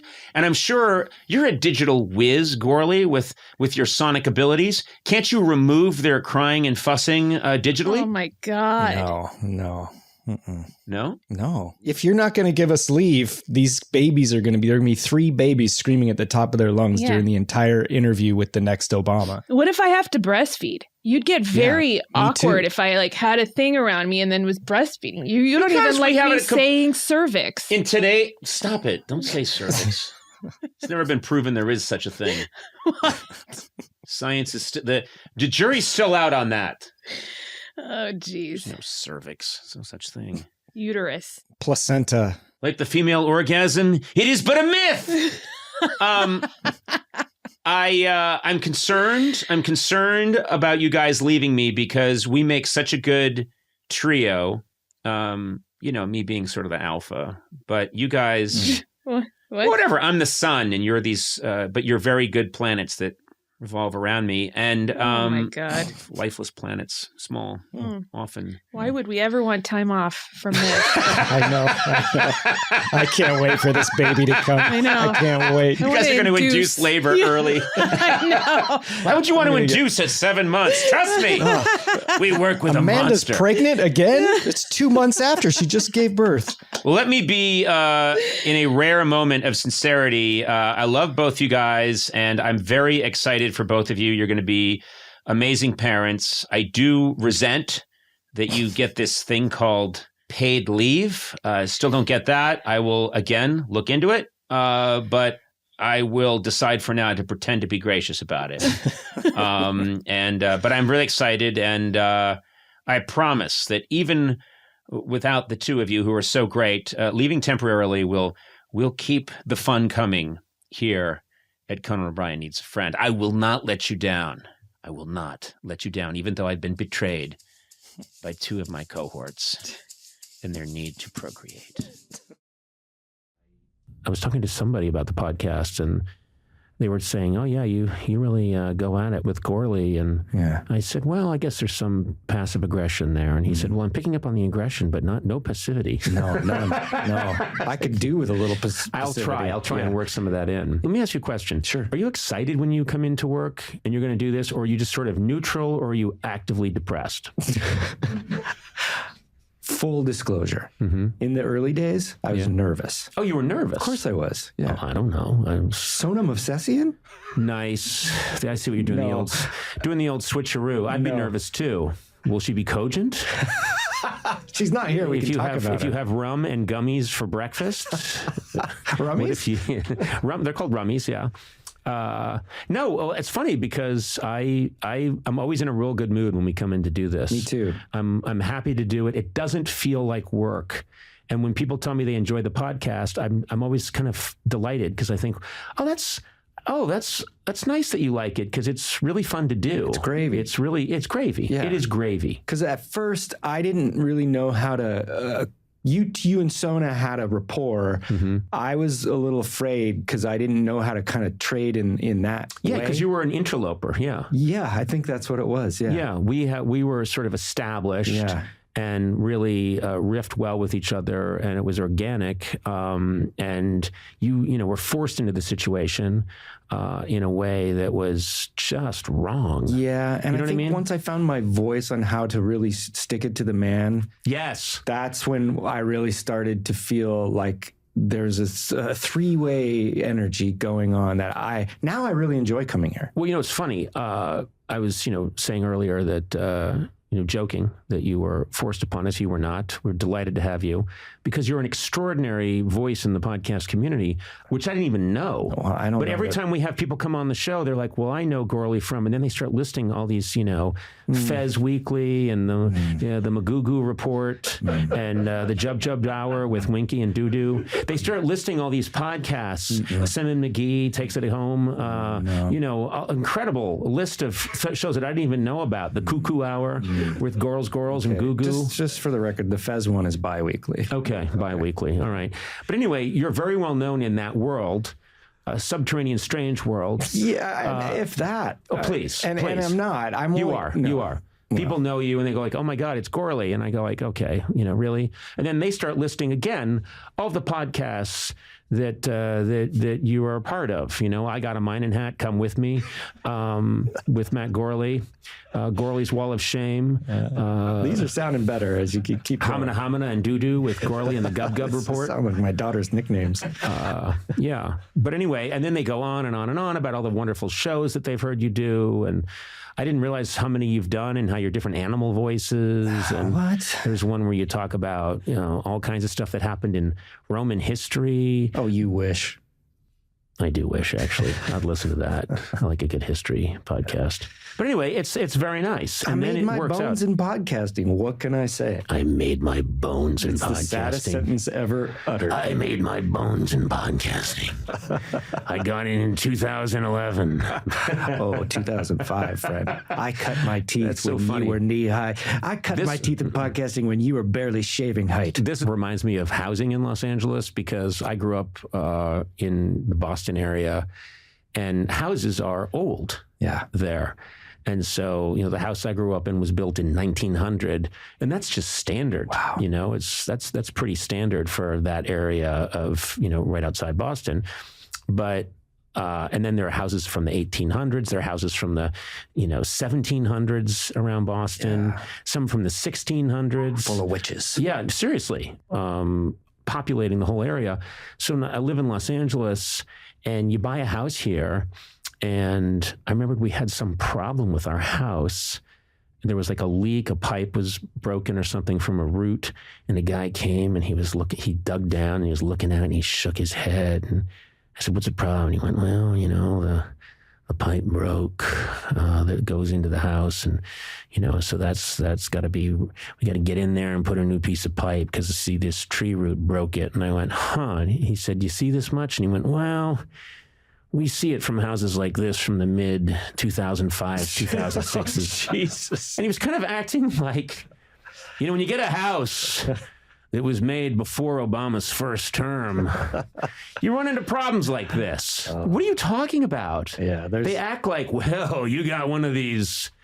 You got one of these houses from the third season of Gossip Girl.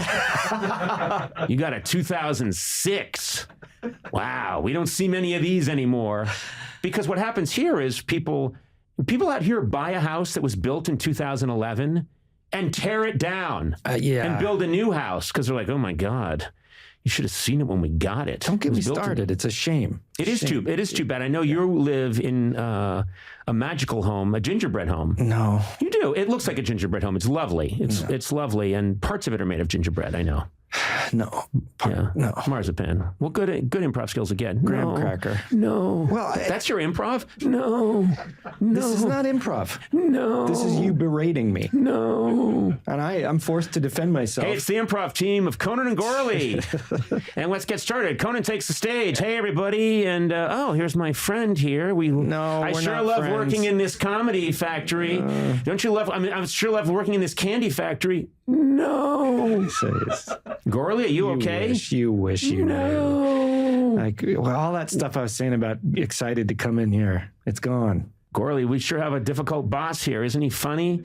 Isn't it weird that we have a difficult boss who's half dragon, half ape? No. What, am I also 80? No. Well, that's how you say no. Did you hear yourself say no? I need Sona here. This is why we need Sona couldn't be here because Sona's on a book tour. Yeah. Because that's what happens when you hire an assistant that refuses to do her job. She writes a book about it. It's a big hit and she goes on tour. Welcome to America. Oh, man. This is fantastic. I can't believe I got to do this. Yeah. Yeah. Well, I think I'm sorry. You are a great improviser. I'm sure you are. No one puts out an old man like you do. No comedy. No jokes. No jokes. I want to go home. All right. Here I am with my comedy partner, Matt Gourley. Give us a suggestion. No. Hey, your dad came to see the podcast. That's his suggestion. No. I learned it all from him. No. You feeling good, Gourley? I never felt better. Oh, really? Well, that's the saddest thing I've ever heard. I know. This is you in peak form? No, I'm overcompensating. I'm going through a rough patch. Oh, is everything okay? Everything's okay, but we have a cat baby war at home. What do you mean? Just the baby is crawling after the cat, and the cat is just taking it out with bodily fluids all over the house. Okay, paint the picture, please. Your daughter is now how old? She's 9 months old. Okay. Yeah. So she can crawl? Yeah. Okay. And boy, can she. So she's crawling all over the place. And describe the cat. The cat is a half Maine Coon, gorgeous plus-size model cat, and boy, does she know it. That's way too much information. I just have cats. My wife, and my wife, kids, and I have 2 cats, and I just know that we have 2 cats. Right. I don't know what kind they are. So the cat is a big fat cat, is what you're saying? Yeah, Margot the fat guy.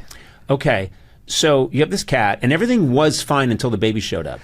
Everything was even fine when the baby was here. But once she started crawling, territory started being seized, and it's hell right now. And we took Margot to the vet because she also got fleas, and they gave her an enema. Okay, and then And Margot's the cat, not the daughter. Margot's the cat. Okay, I just want to be sure if you're listening, he did not give his 9-month-old an enema because she got fleas. No, Margot the fat guy's the cat. Have you thought about putting your daughter down? Oh, I'm sorry, the cat down. It's very confusing. It is, now. and I understand that. I forget that.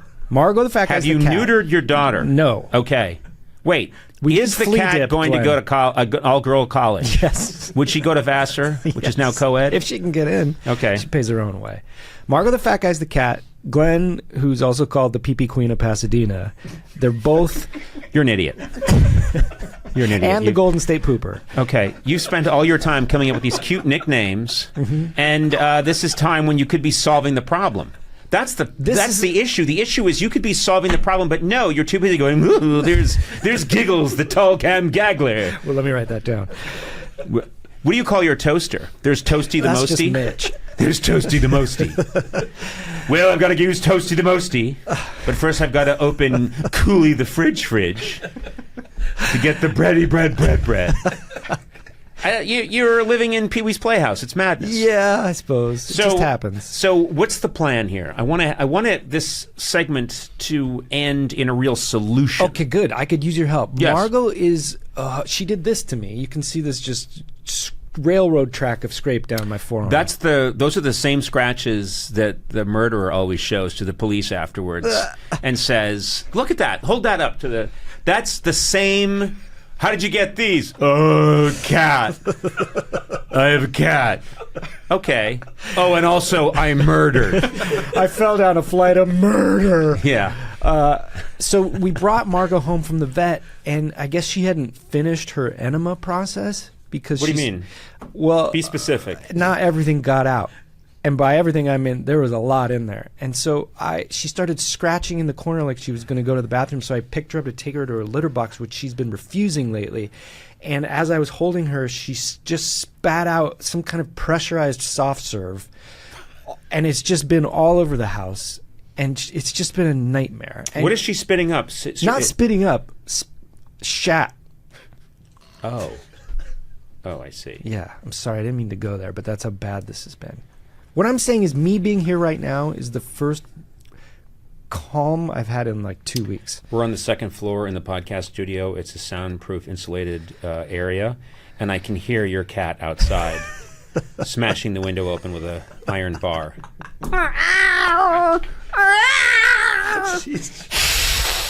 Jack from The Shining. Yeah. Yeah. Oh, yeah. God. Yeah, he's tiny. And she hasn't stopped, and I don't know what to do. Well, you know that the child comes first. It's the hierarchy of needs. Yes, of course. And so the child comes first. So cat's got to go bye-bye. No, we can't get rid of the cat. This cat is special to us. The baby is our life. I have to go, I think, is the thing. Okay. Well, I'm the unnecessary. What I'm saying is I don't want the cat to be harmed in any way. No. But I think maybe the cat has to learn its lesson and go live somewhere else for a while until it learns to toe the line, if you will. You're volunteering? Oh, I'll come pick up your cat. Oh, Jesus. I will come pick up your cat and go for a ride. And when I come back, the cat won't be with me, and we won't have to discuss it. So absolutely not. Yeah, absolutely not. I'm coming by at 3 a.m. Quietly through the window. Oh God, this is a bad idea to bring this up. Well, good luck with your cat. Thank you. What's your cat's name again? Margot the fat guy. Incredible. You live a very silly life. And there's our daughter, Mrs. Squeaks Cheeks for weeks. Captain Howdy Lips So Pouty. Right. So, you're not a real adult person. And I'm saying this, which is really bad. All right. Yeah, that is bad. I'm the stupidest person. I've had my eyes open to some things about myself here this afternoon. Welcome to Summer Chores, and Are you okay? Uh-huh. Oh my God, we're not that much time has elapsed, and I'm worried about Sona most of all. You should be. You should be. Because she is drinking a powerful rum drink. Matt, how are you doing? You said summer chores instead of summer Welcome s'mores. to Summer Chores with Kobe and the... Okay. We're doing this podcast, don't you see? I don't think anyone said "don't you see" since about 1944. Don't you see? We must win World War II. The best part is, listeners, you can go to YouTube and check out all kinds of clips from this series. Yeah, if hearing about it doesn't annoy you enough, and you want to see this total meltdown of us outside on this nice veranda. Do you want to see the 3 hottest people that you've ever seen in life? We're so fucking sexy. I'm wearing a bikini the size of a doily. Yeah. Sona, what are you doing with the cord of your headset? I'm doing unibrow. You're doing for the YouTube people. Okay. Hey, YouTube people. Hey, YouTube. This is how Sona. YouTube. Yeah. You look fantastic. You look amazing. Thank you. Let me see. Point it to me. Unibrow. Whoa. Well, I think the important thing is that we're here, we're together, and 2 of you are wasted. I'd like to point out that I'm a very thoughtful person. A very thoughtful person. You're busted, you little dandy. Yeah. No, I am not. I blame the microphone, which is a Krieger, which is not the German brand I prefer. It is Schludendeiden. Anyway, I knew that it was your birthday coming up, and I tried very hard to get you a wonderful, this is for you, Mr. Matt Gourley. Yes. I tried to get you the perfect gift.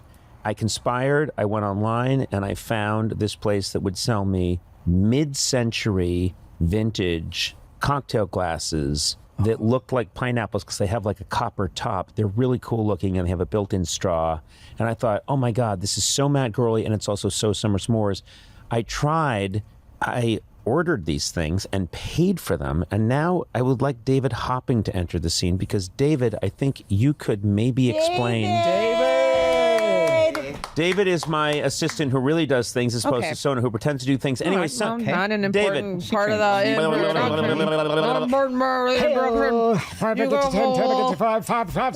So David does your day-to-day assistant duties, and I do big picture. That's right. What's big picture? Yes. No, you know, when I'm planning to launch satellites, my purchase of, you know what? I have to say, when I tried to outbid Elon Musk for Twitter, Sona was instrumental. The big picture. Yeah, I'm a big picture. But anyway, do us a favor and tell us, Mr. Hopping, what's the status? Because, first of all, take us through it, because we've talked about this before. But I ordered these glasses, and I was really excited for them to come, and then they weren't showing up. And then you told me there was a problem, and then you said an investigation has been launched. Yeah, it's kind of exciting. Ooh, a little bit. Let's hear about it. So they're not here. That's pretty exciting. That's my favorite part of the story. They're missing. I did check earlier, and now it says that a claim has been filed, and now it says that I need to contact the seller. So basically, we ordered these from like not eBay, but like an eBay. So What do you mean like an eBay? So it's like from a seller. FBay? Like I was like messaging the girls. What? It's called sap.com. And it's not good. Conan O'Brien Needs a Friend is brought to you by T-Mobile. From listening to your favorite podcast while driving cross country to listening at home, T-Mobile helps you stay connected. I wonder what people's favorite podcast is.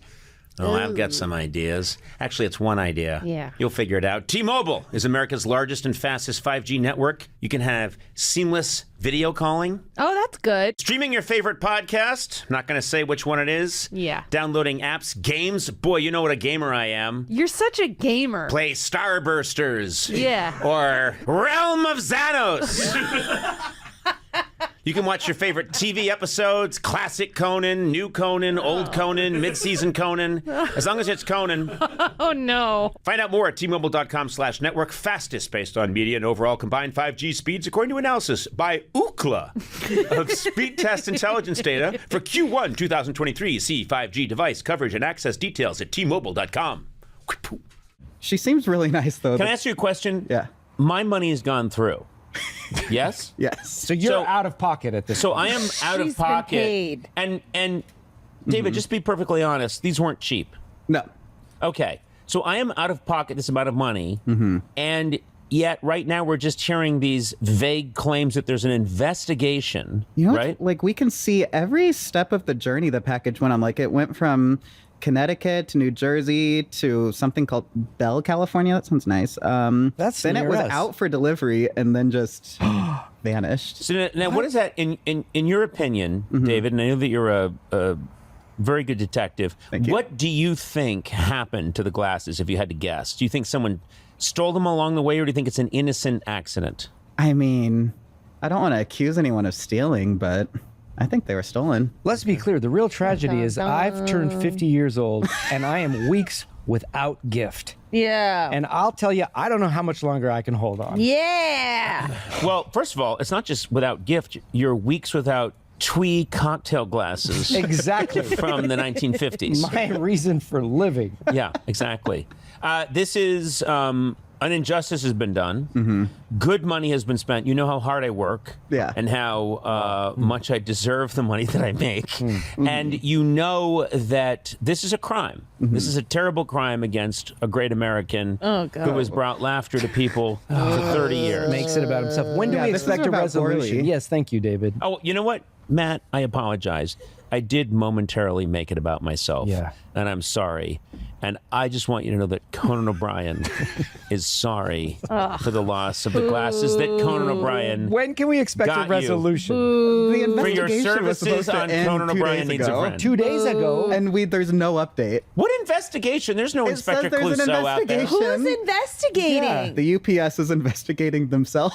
The UPS? Oh, this is ridiculous. You know what? I'm sorry, David, I don't want to throw you under the bus, but I would pretend that this happened if I forgot to order something. And then I would have... Oh my God, did you do that, I David? have receipts. I would pull them up, but then everyone would see how much you paid. Hey, so I you're should Miss not Big pull them Picture. up. Why don't you get on this? Yeah. Oh, Yes. can I say something? Sona, let me ask you a question. How would you, I would call UPS. and what would you do? I would give them a piece of my mind. Let's role play that. Hi, Yeah. this is UPS. Hi, UPS. Hi. This is Sona. I'm calling from, you may have heard of him, Conan O'Brien's Never office. once heard of him. Okay. Well, we had a package. Okay. And guess what? They never showed up. This is your literal job, UPS, to You're just right. deliver this shit. You're right. Where is it? Well, what's in the package? It doesn't matter what's in the package. You're right. How can I locate it without the contents, you dill? What? Why do you need dill. the contents? You dill? Well, you should be asking me for my tracking number. Huh? Do you even work for UPS? No. You dill? I'm a temp, you dill. Who did I call? Can I ask you a question? Yeah, you dill weed. Your biggest insult is comparing someone to a pickle? Yeah. Wow. What happened to UPS? I'll tell you what, we don't lose packages here at Ups. All right. Oh no! Okay. Oh no! I'm dealing no. with fools. No, I would call and get angry. I will say something. Okay. David. I'll do it for you. Hey, Yeah. David, David, you do a great job. Thank you. But Sona's the OG. And Sona has a temper Okay.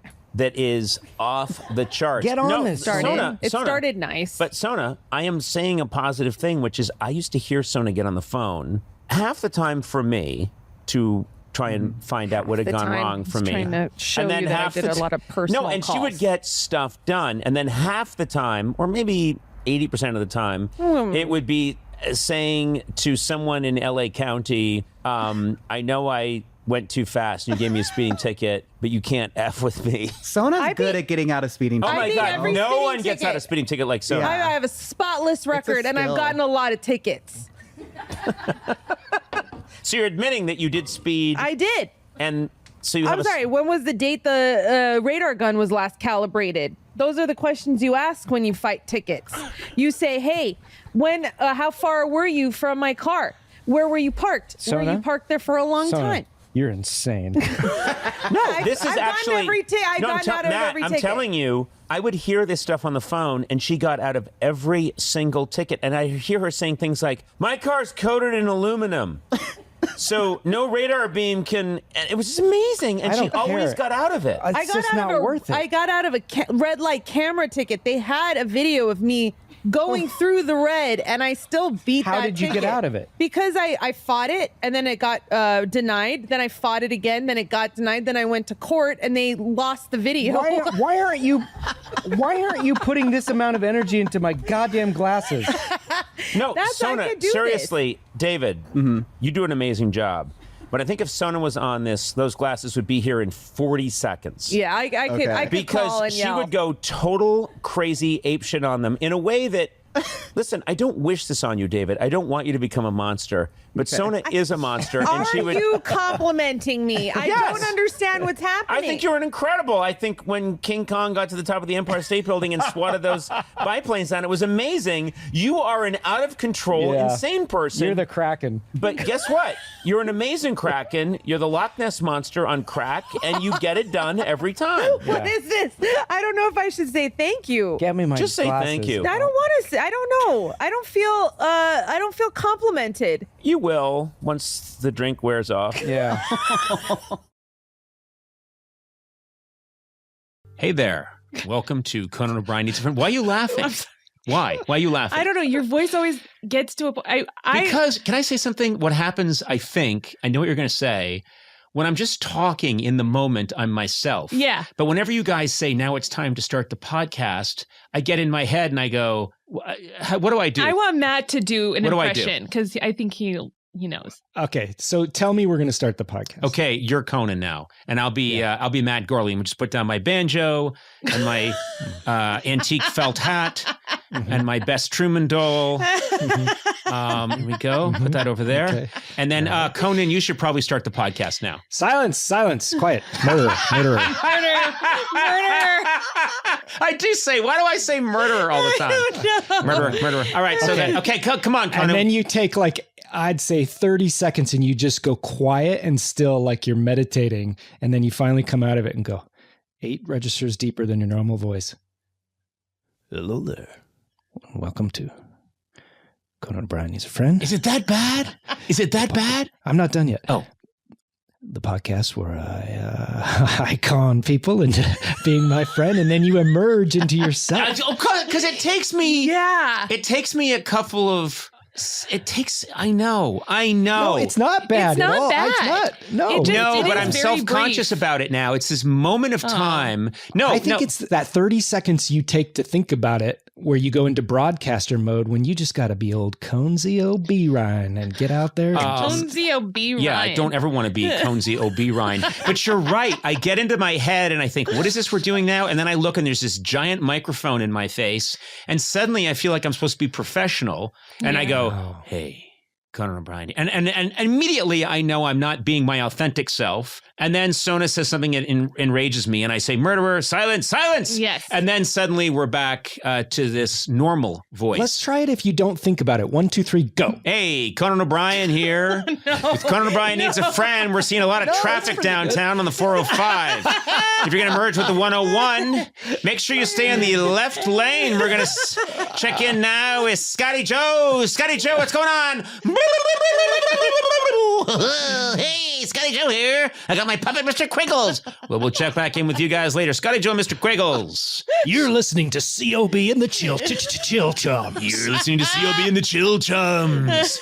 You know, if we go from the podcast into that kind of radio, that would be so fantastic, you know? It would be kind of retro, vintage. It might just be cool again. Wouldn't it be cool again? And you'd have to talk about guys that are hot, Sona. Yeah, you know, like, guys hey, Sona. I'm doing. Yeah, you doing some guy? Doing some guy and he's hot. Yeah. Tell us all about it. Yeah, tell us all about it. Yeah, we did it. You just are doing. Yeah. Whoa, okay. Well, that's the most asexual sexual conversation I've ever heard in my life. I met a guy, he's hot, we're doing it, and then we did it, and then it was done. Yeah. And then it was a done thing that had been done. So one time It's again. time for Sex Reminiscences on the 7th. Yeah. All right, quick update. If you're trying to get to the 134, just be aware there's been a large melted cheddar cheese spill all over the highway. Oh my God. They're rushing beans to that site immediately to mix them in with the cheese. And my chopper is now descending, losing altitude quickly. I forgot to gas it up beforehand. This is my final broadcast. You're in the helicopter too? I'm in the guy in the helicopter doing the traffic report. Yeah. And I'm You're losing. in studio and in the helicopter. Okay, I've crashed. I am now I'm mired in cheese. Cheese on the 134. I have to tell you, it's kind of a sharp cheddar, I believe, from the taste of it. Wait a minute, that's my blood. It's 7 minutes after the hour, time for another sex remembrance from Sona. Back to you with another sex remembrance. Oh, and make sure you put in some helicopter noises behind me, Gourley. Well, later on. You do it in editing. You don't have to do it now. I don't think. Oh man, this is all live. We're going live. You're right. I'll do it. Chopper, chopper, chopper, chopper. Oh no! Chopper, It's time for another edition of Sound Effects Theater. Chopper, chopper, chopper. Oh no, we're going down. Descend. Crash. Listen. That was a terrible opening. So stupid. I am going to, from now on, I'm just going to launch right into it. Hey, Conan O'Brien, and you're going to hear that other guy. Oh, who's that other guy? I don't know That's not you either. I don't know who any of these guys are. I don't know. Just do what you do. I didn't mean to make you all self-conscious about it. It's just, you do like, it's silent and all of a sudden you're like, hi there. It's so funny at home. If I say something my wife doesn't like, she'll say like, wait, what did you say? I'll say, don't worry about him. He's just crazy. I know. And she'll say, worry about who? And I go, Conan's just being that way. And she'll say, wait, you're Conan. And I'll go, no. And it totally gets me out of it every time. That's pretty good. Yeah. I'll be like, I say, so I'll be talking to her. So you be Liza. And I'll just say something like, oh, well, could we eat sooner? What? Can we eat sooner? You know what? Don't worry about him. Ugh. He's just, you know what he is? He's narcissist, and it's all about him and his show and his podcast. And just walk away from him, because you know what? You're better than him. And she's like, who are we talking about? Who are you talking about? Trust Who's me, he? Conan's just a dick sometimes. But you know what? And then I become her confidant, who's the good guy who's allying with her against Conan. Okay. It's fantastic. That sounds pretty healthy. brilliant. Try it. It's very healthy when my children look at it and then they leave the room and they just cry. Okay, that They makes just cry. sense.